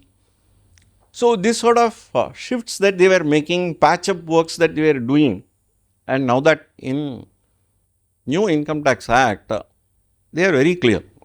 They are very clear, and being clear in this particular new act is not what I would say, a wisdom that they got all of a sudden. So, past mistakes only brought them to this particular position. But however, Income Tax Act 2025 we have got to praise. So, it is something like we were invited for a person's 80th birthday or 60th birthday, as how we will wish him. Same way we will wish Income Tax Act 2025. In fact, in my opinion, it is all the old provisions only in new format and different section numbers they have given. So, we don't have to really worry about that we have got to have a radical change in our stand. Of course, in due course of time, we will definitely be learning much better. And as we approach with the problem, our learning abilities will go up and our knowledge will always go up. See, our friend Mr. Rathish was just talking about unrealized rent and arrears of rent. See, arrears of rent and unrealized rent, for which I normally tell, because of the client's experience only, I am just talking before you. So, what is the difference between unrealized rent and arrears of rent? Say, articles clerk, they will come and ask this question just in front of other clients and all that. So, I can't be just scratching my head and do all this. I used to read for some point of time and I was just keeping them. So, you may know what is the difference between unrealized rent and arrears of rent. Say, I am just not testing you, I am just asking you as a co-professional there. What is the difference between that? So, don't feel shy and all that. Please, whatever, because I started learning only by talking and talking.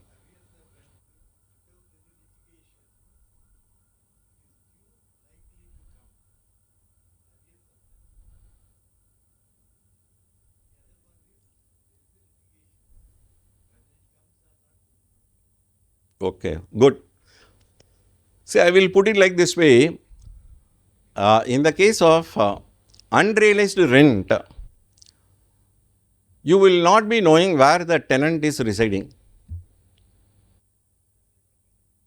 So, he would have shifted the place overnight. Before you could visit, he had just packed off and gone. Unrealized rent. Arrears of rent, he will be there with you. The same property, he will be telling, good morning sir, good afternoon sir, good evening sir. There will always be a dispute between what you want to collect and what he is paying. So, the matter will be the court of law. So, after some point of time, the difference will be paid. So, in one case, he would have just gone as fly by night. In another case, he will be with you only. So, in either case, the treatment remained the same. So, I was about to remind about that particular point in my office, the person was asking. So, more than convincing my article clerk, I convinced the client, you know what for we will be convincing them. We want to give a good impression, no? So, gifts were monetary, non-monetary, gifts beyond a prescribed threshold. See, this particular provision remained the same from old to new. So, absolutely there is no value addition that I would like to make. However, those who have come to learn Income Tax Act 2025, I thought I will just give you a brief reference about that. If a gift were to be, cash gift were to be less than 50,000 per annum, will that be taken for taxation in the hands of the recipient? Answer will be in the negative, no. If it were to be more than 50,000, say 51,000, how much it will be taken for taxation? Entire 51, not the one above 50,000. And is this threshold applicable to all types of gifts, or is the threshold of 50,000 applicable for each section of the assets that they have referred under gift? No, I am not talking about cash gifts alone. I am talking about cash gift. I have property where I got inadequate consideration, and I am also having non-cash, not immobile property, but movable property. So, this 50,000 is not for all, this 50,000 is applicable for each one of those baskets. So, that is what we have got to remember very clearly. And when it comes for immobile property, some amount of knowledge on capital gains also we need to have. So, date of agreement, date of registration, 50,000, 10%. See, all that I would only tell that you may just go through capital gains as well as income from other sources to have better understanding on the thing. The one good thing about, say, when we move with clients, or clients come to us for various consulting, they also educate us on many issues. Very recently, I had an opportunity to discuss about Bitcoin and those virtual coins. So, we used to have mobile properties under which there are some list that they have provided. What are the sort of list is sculpting work, art of work of art, jewelry, these sort of list that you have, and alongside of that you would have this digitally, the digital assets also they have included, which was not there previously. So, people used to have this sort of question, sir, whether car can be gifted to the other person for a price less than the market value, whether the difference can be considered as income from other sources for the person who is getting the car at a cheaper rate. Is that possible? No. So, here is a place where Income Tax Act is very clear about what are movable assets, immobile assets and cash.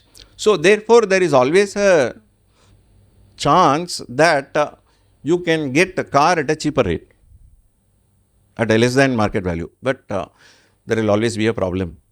Who is giving a gift? Who is receiving the gift?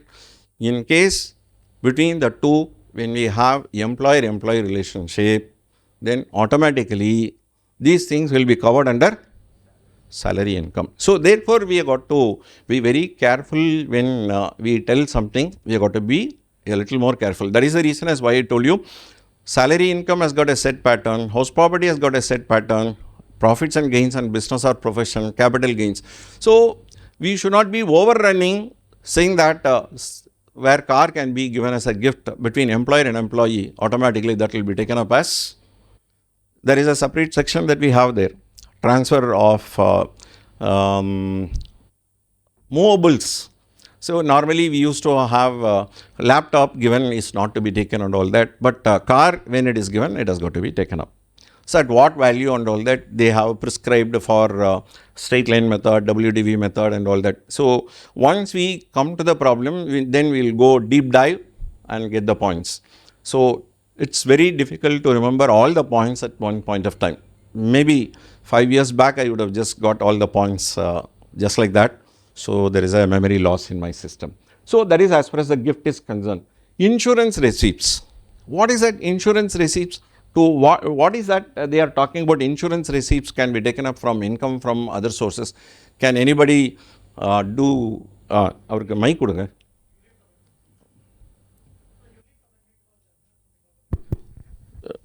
Everybody need to. I am also learning by taking this session. I am also learning. I am open in telling it. Sir, there was amendment in ULIP. I don't remember the amount. I think it is 5 lakh. If it is more than 5 lakh, total policy, it will be taxable. It no more will be exempted. So might be because of that it is introduced. Is that so? I've just gone through to some extent, but 5 lakhs, it is not coming to my mind. Anyway, I will also go through, I will just learn about that. See, something like what I've read is about a bonus income that you receive from insurance company. Beyond a particular limit, they will take it up into your system. Yes, anybody there to help me out? Say, in insurance policy, when it is getting matured, when that will get matured, either at the expiry of the subject matter or expiry of the term, whichever is earlier. So, as typical income tax provision, I have just communicated. So, in that particular process, when you have a bonus amount, see, as many of you would be knowing about insurance policy, will always be having some amount of bonus, and any amount of income that you are or any amount of money that you receive beyond whatever premium that you are paying, I think so they have just now that you do not have that, no. So that is the reason as why I feel like this one had just come there. See, anyway, as I told you, it is not a matter that I want to expose my ignorance. I wanted to openly tell I am also learning along with you. So therefore, you can also correct me if I am wrong. I will stand corrected. I will never try to justify my mistakes. I will openly accept, and we will take up that. We will get back in another few minutes. Compensation income. Say, what is this compensation income? Say, can anybody throw some light on what is compensation income? And we talk more about interest on delayed compensation. How this interest on delayed compensation will come into life. That is, how this is happening.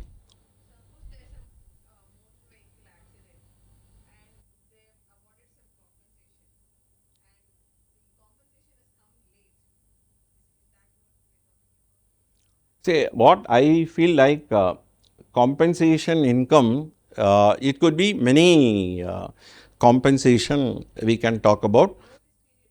That is a, and where I am employed in a particular place where there is a name for that you have. Say, I am expected not to get into same line of business, a non-compete class. Non-compete class. So, in all these cases, you find I will be in receipt of such income, whether it will be taken under salary or something like that, you don't have to have any confusion where they say it is compensation income. So, somewhere you can also come across this interest on delayed compensation. Say, interest on delayed compensation where we find if you have just come across something like Chennai to Salem 8-way road, they got delayed or stalled. I do not know what is the present status. There were places in nearby Salem, they have acquired. And they did not pay compensation. And this compensation they will pay only when they are getting no objection from the entire route. So it might take even 3 years, 4 years and all that. From the time at which acquisition had happened to the date on which a compensation is provided. Why they are not providing compensation then and there is that there will always be a chance that the project might get cancelled. So therefore, the government does not want to pay in advance and search for the people to get back the money. So because of that delayed compensation, there could always be an interest loss the owners will be getting. The interest that they receive will be subjected to a deduction of 50%. Old provision is also the same, new provision is also the same. So to communicate that, why we are dragging so much is that the compensation income should not be confused with interest on delayed compensation. So structural superiority is that we do have charge section, deduction section and disallowance section. So if you look into the old act, where if you were to include rental income as part of income from other sources, where a hospital was given as with all facilities when they have rented out, you would definitely be finding it could either be taken under profits and gains for business or profession or under this particular area, that is income from other sources. So where the machinery or whatever components that are being used there will also be subjected to depreciation. So all that will come under deduction. So the old provision was very clear, but they were telling that reasonable expenses, and wherever tedious provisions which were at one point of time they have focused only for PGBP income, they have extended that to in many places. So this sort of amendments that were caught up at various points of time, now they have brought it very clear that these are the deductions that you can claim, these are the deductions you cannot claim. So the point is very clear, and we don't have any confusion at all. So the gift tax, as I was just referring about, this of course I consider that it is all the old provision that are continuing, and same law, better clarity, 50,000 threshold 10% rule remains intact. What we had in the old provision is continuing to be there in the new act also. This is what I was just referring about, interest on compensation. So flat 50% deduction, old and the new remaining the same. They say removes litigation and simplifies computation. I don't think so. What litigation it removed, and what simple computation that new act brought, I do not know. If anybody were to say any book, anybody used to tell this way. So, but I don't find the old one was more litigation was there, or difficult in computation. Dividend income. So this is the point I was just talking about. You look at the cap, interest expenditure incurred to earn dividend income is deductible, but capped at 20% of the dividend received. No other deduction is permitted against the dividend income. See, they were never mentioned whichever is lower and all that, but when you look into the provision, it is only meaning that. Say, imagine that I have 10 lakhs as dividend income. I have just borrowed lots of money to put an investment there. When I have to have 3 lakhs to be paid, 10 lakhs being my income, so 3 lakhs cannot be claimed. So I can claim only to the extent of 2 lakhs. Okay, this is number one. Number two case, what is that number two case? Where I have spent interest only to the extent of 1 lakh, then how much I can claim? Only 1 lakh I can claim. So they have never used actual or 20%, whichever is lower. Say they have made it so simple. This is what I would consider that they are all very simple. In fact, so let me just also tell you that learning is a continuous process. I am also pursuing CPA USA for getting work from that sort of places and all that. Their Income Tax Act was easier and simpler, and complication levels are very, very less. So they put most of the classes like this. So if I feel like if I have to comment about from where they got all this, I would only say that IRC, that is Internal Revenue Code, that is what they call. So from there only they have just borrowed all this tax year concept, all that the provisions what we find were all there in IRC only. Anyway, I will share some information about that also. So I feel like I should not tell like that, but whatever emotions that are running, I will tell. If I were to have the same opportunity when I was doing my CA, now what opportunity we have for CPA, I would have definitely opted for CPA. The reason is that it has got only over 4 papers. There is no foundation, there is no intermediate, there is no final, there is no paper wise 40 and you have to convey it as 50 and all that. And one time institute might say, there is a reason as why I told in the institute itself, I am telling about them. So May, November and all that. May mudinjal, November mudinjal, May. So here I don't have to wait. I can fix the time. I can take up the examination as I like. என்னைக்கு வேணால் fix பண்ணிக்கலாம். அமாவாசையா வேண்டாம், 3 நாள் கழித்து திருதியை, okay, I can just try. And all online examination I just don't have to, என்னோடய hand ரைட்டிங்லாம் ரொம்ப மோசமாக இருக்கும். So that sort of problem we will not be having. And writing it for 3 hours, that examination is 4 hours, please understand that. But there is no writing and all that, no typewriting and all that, everything in MCQ model. So chances of clearing is much better than what we have it in CA, and pass percentage there is somewhere in the region of 55 to 60%, and a qualified CPA is paid better than chartered accountant who is just slogging for so much of time. So it is high time that you should not be looking into that whether I can just do that and all that. So even at this particular point of time, if I have to qualify for CPA Canada or Australia, where our institute has got some understanding, better I will do that. Only for one reason. If I have to get a job, like the works, so we can just do that. See, now this BPO concept had just gone, and you have Global Capability Center, GCC had just come. So you can just do a lot of work. So though income tax scope had just come down, as I was just telling at the initial stage, sky is the limit, and profession is very dynamic. And that way we can also think of increasing our prospects.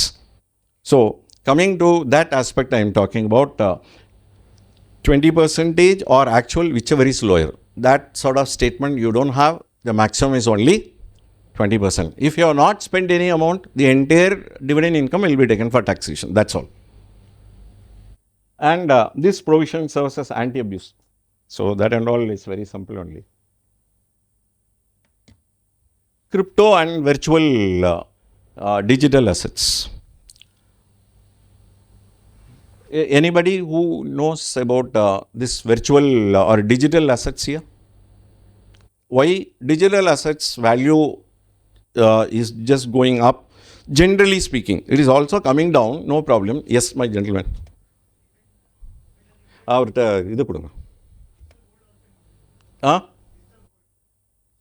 One moment, let others also hear fully.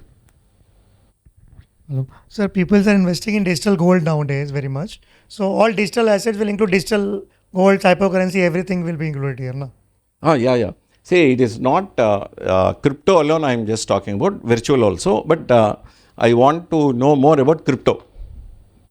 Anybody there who can just throw more light on? Government make it legalized in 2 years before in the budget, cryptocurrency ka. They've legalized, no? Earlier it was illegal, like in India. So you're asking doubt or giving me I'm answer? telling you, making a tax in this, we're making it legalized. No, people are investing and they're not paying tax because it is not covered in capital assets, might be. Right. Like See, I had some amount of interaction with people who were doing crypto. Take 2 minutes for introduction about like how I have introduced CPA for you. I would like to introduce about crypto also. See, our national tender, our rupee has got a backing of assets, and that is reflected in the form of the value. As every nation has got their own tender money, they are all reflecting their strength. Which country had issued this crypto? What is the, not necessarily USA. You should not talk about Bitcoin alone. So you have owners are many, and they are spread across all over the world. They take up a lot of projects. And why the value is going up? Say, why the value of money is coming down? See, 2-3 minutes only I will be talking. I will not be just taking up too much of a time. Say, as you know that inflation is just going up because deficit in budget. Some of the countries, what they do is they print currency, and therefore more currencies will chase the same product, and therefore the price will go up.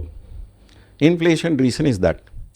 So all these crypto projects, what they do is that they have a basic rule that their payments and the receipts are to be done only in their cryptocurrency only. Once they have paid that amount of money, that money what they are receiving, they will burn. That means the number of cryptos that are available outside will be coming down because the cryptos are burnt. Burnt in the sense it will not be issued. It is something like what we have as buyback of shares. Buyback of shares where shares you are just doing and cancelling it off.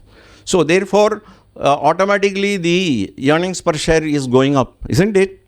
Automatically your market price is going up. That is a basic concept as far as crypto is concerned.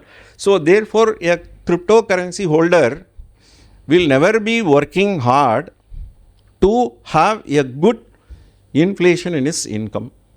So people will just try to keep in the form of cryptocurrency, and that cryptocurrency is also taken up as one of those items of assets. There is movable items of assets. I was just referring at the initial stage, that there are 3 types of 50,000 buckets that you have: cash, immovable and movable. Under that, crypto and digitally held assets are also included. Say, advance for feature. Say, I am just going through this particular provision every now and then, but I have not seen a practical case in my practice. Similarly, I used to wonder when I was taking class for Garner versus Murray, piecemeal distribution. I have never seen in my practice Garner versus Murray, and students are put to a lot of difficult moments, and a CPA who never knew what is Garner versus Murray, he is getting better salary than our students. Garner versus Murray, piecemeal distribution, so many things we study, but none of which I have seen them in practice.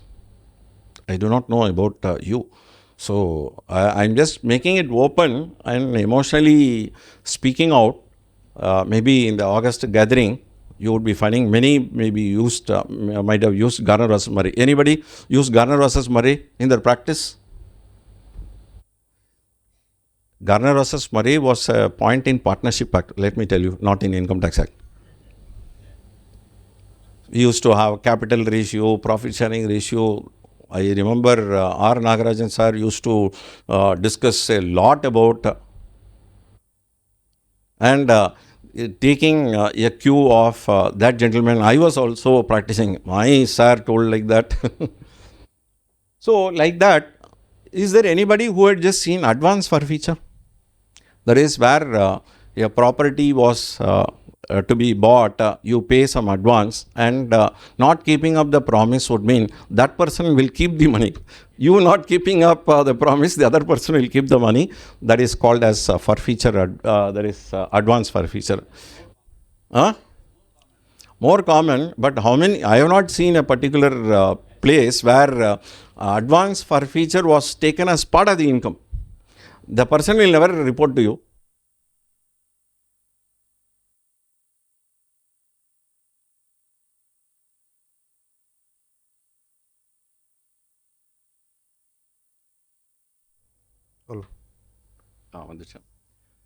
Say, most of the advances will be taken in the form of cash, or there will be an agreement in which they will report the advance amount.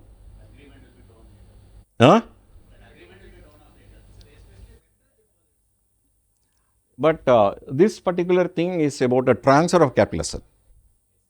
It is about a transfer of capital asset. See, this is my lack of knowledge is what I would say. I have not seen a person coming out saying that he had kept somebody's money because he did not execute his promise.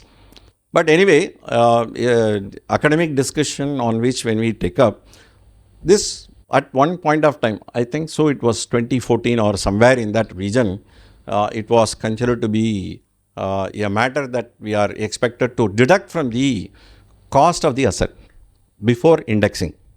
So, cost of the asset might be in 2001 or 2002, whereas the advance you would have received in 2014 or so.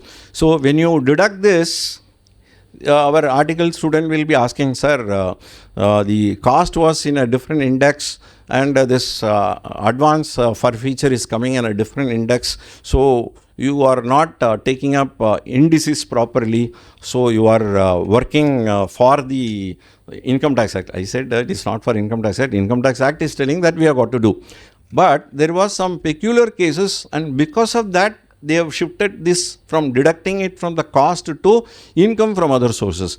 Reason was that the cost of the asset was so low, the advance amount what they were received and not forfeited was big, and zero was the cost, and what had gone for the difference, Income Tax Act did not tell how it is to be taxed. See, imagine that it was 16,000 was the original cost. It had gone to so many crores and the advance amount was 10 lakhs. So, to few thousand rupees at which it was bought, 10 lakhs when you deduct, it will become zero. So, the remaining amount will not be taxed at all. So, only to communicate very clearly that this sort of anomaly should not be there, they have brought this to income from other sources. This is what I have felt could be the reason. But I have not seen any of the assessee or my clients coming out saying advance forfeiture that they have received and all that. So, very recently I had one of my clients, he had paid it in 2014 an advance of 4.5 crores.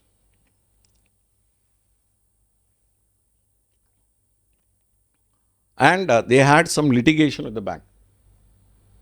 So, the bank is not allowing their transfer to be made, and knowing well this gentleman had advanced 4.5 crores and the money got locked.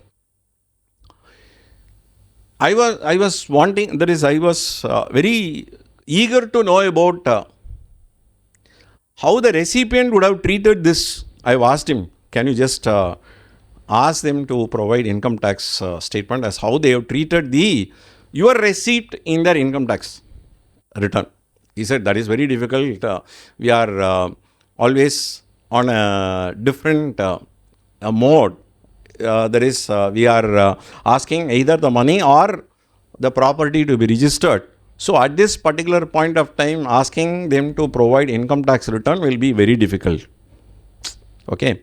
Finally, what had happened very recently, there was a new buyer. New buyer, so he was about to be buying it, and because of the problem with the banker, he could not do that. Say, new buyer had just come. Now, my client who had advanced money, 4.5 crores, and the owners and the banker. He had settled each one of them. Not proportionately greater and all that. Say, our client was very happy that when he is getting 4.5 crores back at the same amount of money. So, where had gone to this interest and all that, that is a different issue. But he very recently got back. Very recently had got back, and his fortunes started coming. And why he came along with me, that is, came to me to tell about is that both of us visited a place in Tirunelveli. That place is Tirukkolur, that Vaitha Nidhi Perumal. So, I saw on Instagram saying that if you have any finance problem, your receivables are not coming out. Even for Guberan, this Perumal only did magic. Let me also tell the name of my client. He is my classmate only. Vada Podana Solvom. Venkatragava Polama. So we have just gone. 5,000 people were there standing in the queue. And we were in a different ethnic attire. Shirt were not there, that's all. And priests were going inside. We followed them and nobody protested. And within 30 minutes, our darshan got over. And we took some amount of money and kept at the feet of Vaitanidhi Perumal, and he got his 4.5 crores, which I am not telling. He is telling, Murali, you tell to whomsoever you like, Vaitanidhi Perumal will get all your fortunes back. So I am telling you, one of the 9 thing, you please, if you have any receivables problem, or if you have any stuck with any problem, I am also having some problem. So far, God is not that graceful to give that so early. So incidental benefit my friend had just got, and disposed of many old car and got this new car and all that. We had a joy ride and all that. So which I thought I will tell you. So this session is an emotional session. Let me tell you, it is not about sharing IFOS. It is all about my past memory of handling a class in the same room. Now, say advanced for feature, now it had just come into clear state of income from other sources. So we have come a little closer to the session, and there they say it is giving clarity, structured defining, reduced disputes. Say this, it is too early to comment, no? Why? Why it is too early to comment? So as such it is not dispute, but we can't guarantee that it will not have any dispute at all in the future. And better definition, digital economy ready. Yes, true. Limitations, of course. What is that? Over codification, dependence on rule and learning curve. So side by side comparison. See this, of course, in any place you will just get.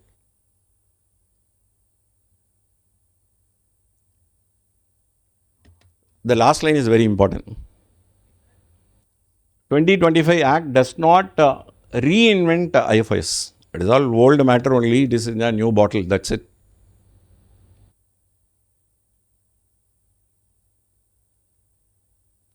How it evolved. Structural comparison. Previously it was in bits and pieces scattered stage. Now they are all codified and packaged well. So all that short-term challenges will normally be there in our learning process. And long-term benefits, of course, you will start learning by discussion. This is very important. Tax law did not change its soul. It finally cleaned its brain. And I have just putting up your side now. If you have any query, it is a point of learning for me. I will also search and definitely share my knowledge on the subject, and my number is there, mail ID is also there, and if you have any doubt, I don't know as whether I will be in a position to clarify, but of course I will try doing it after the session also. Yes, floor is open. Now you can ask any query. And I could see some familiar faces and all that. So I did not remember our gentleman name, but I remember his geographical location, Pattarai Perumbudur. Unga peru marandu poiduchu. Sridharan, yes. So because he was telling about Pattarai Perumbudur, we have a toll after Tiruvallur. Because we see what is the name of that particular place and all that. So I just, I could see my distant relative Malol in there. Yes. Any query, please just ask. Yeah, please. I don't know as whether I will be in a position to clarify, but definitely I will try. Others also there to help. Sir, like we talked earlier about clubbing provisions, no, sir? Yeah.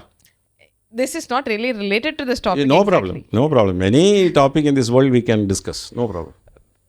My question is, suppose a husband gives some money to the wife and she is making a deposit, and the bank is now paying interest for the deposit, and they are deducting the TDS in her name.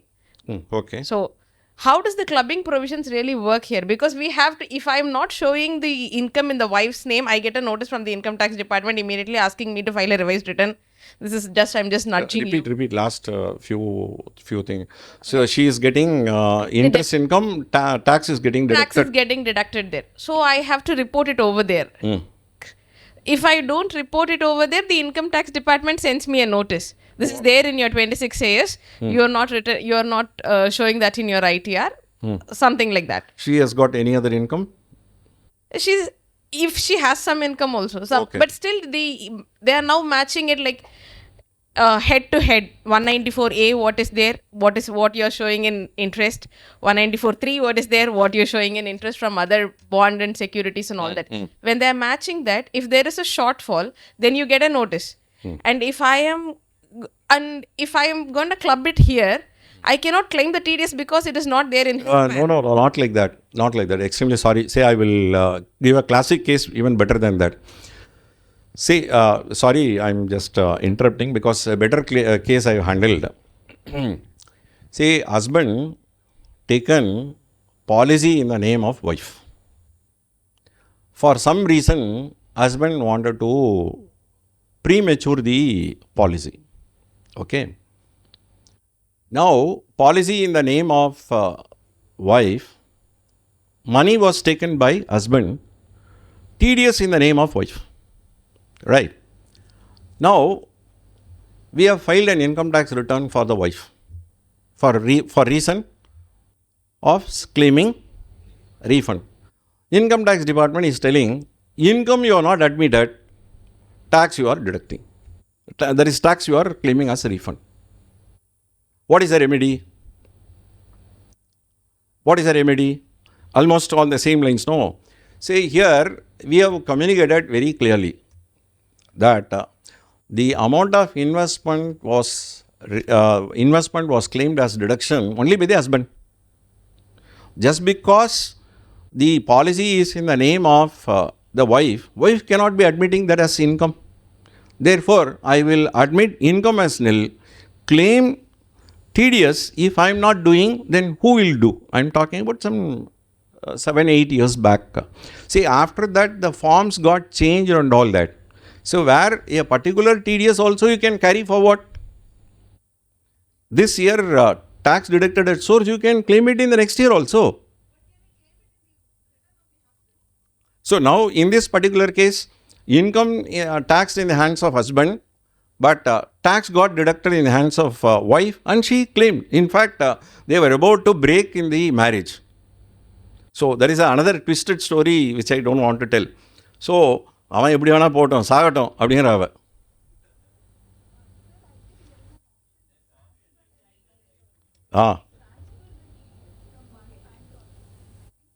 Yes.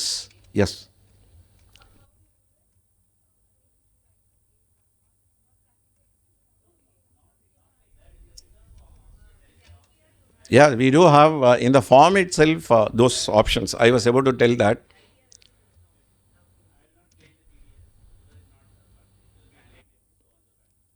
Say previously it was the first case we got into e-grievance and from there we have applied to CPC and we have claimed the refund and she was very happy for the services that we have just made. Husband eppadi povatum saagatum. This was the case. But anyway, I am just telling you there are a lot of learning points that we do have and we should always be keeping ourselves in touch with the subject and with other members very seriously. So, we should not confine only to this sort of seminars. Of course, there are a lot of WhatsApp groups around. People exchange from morning to evening. Even if there is a very big bombing in Iran, at about 1 o'clock, people are discussing. Chartered accountants are real chartered accountants. See, when we talk something about, yes, just telling, saying, sir, that's important, sir. So our bread and butter is getting updated. We want that, is what they are telling. Anyway, thanks for great opportunity given by SIRC, and thanks to you people for giving me a patient hearing, and not only on to the subject but also on to subjects beyond, that is areas beyond Income Tax Act. Okay, thank you. Thank you, sir.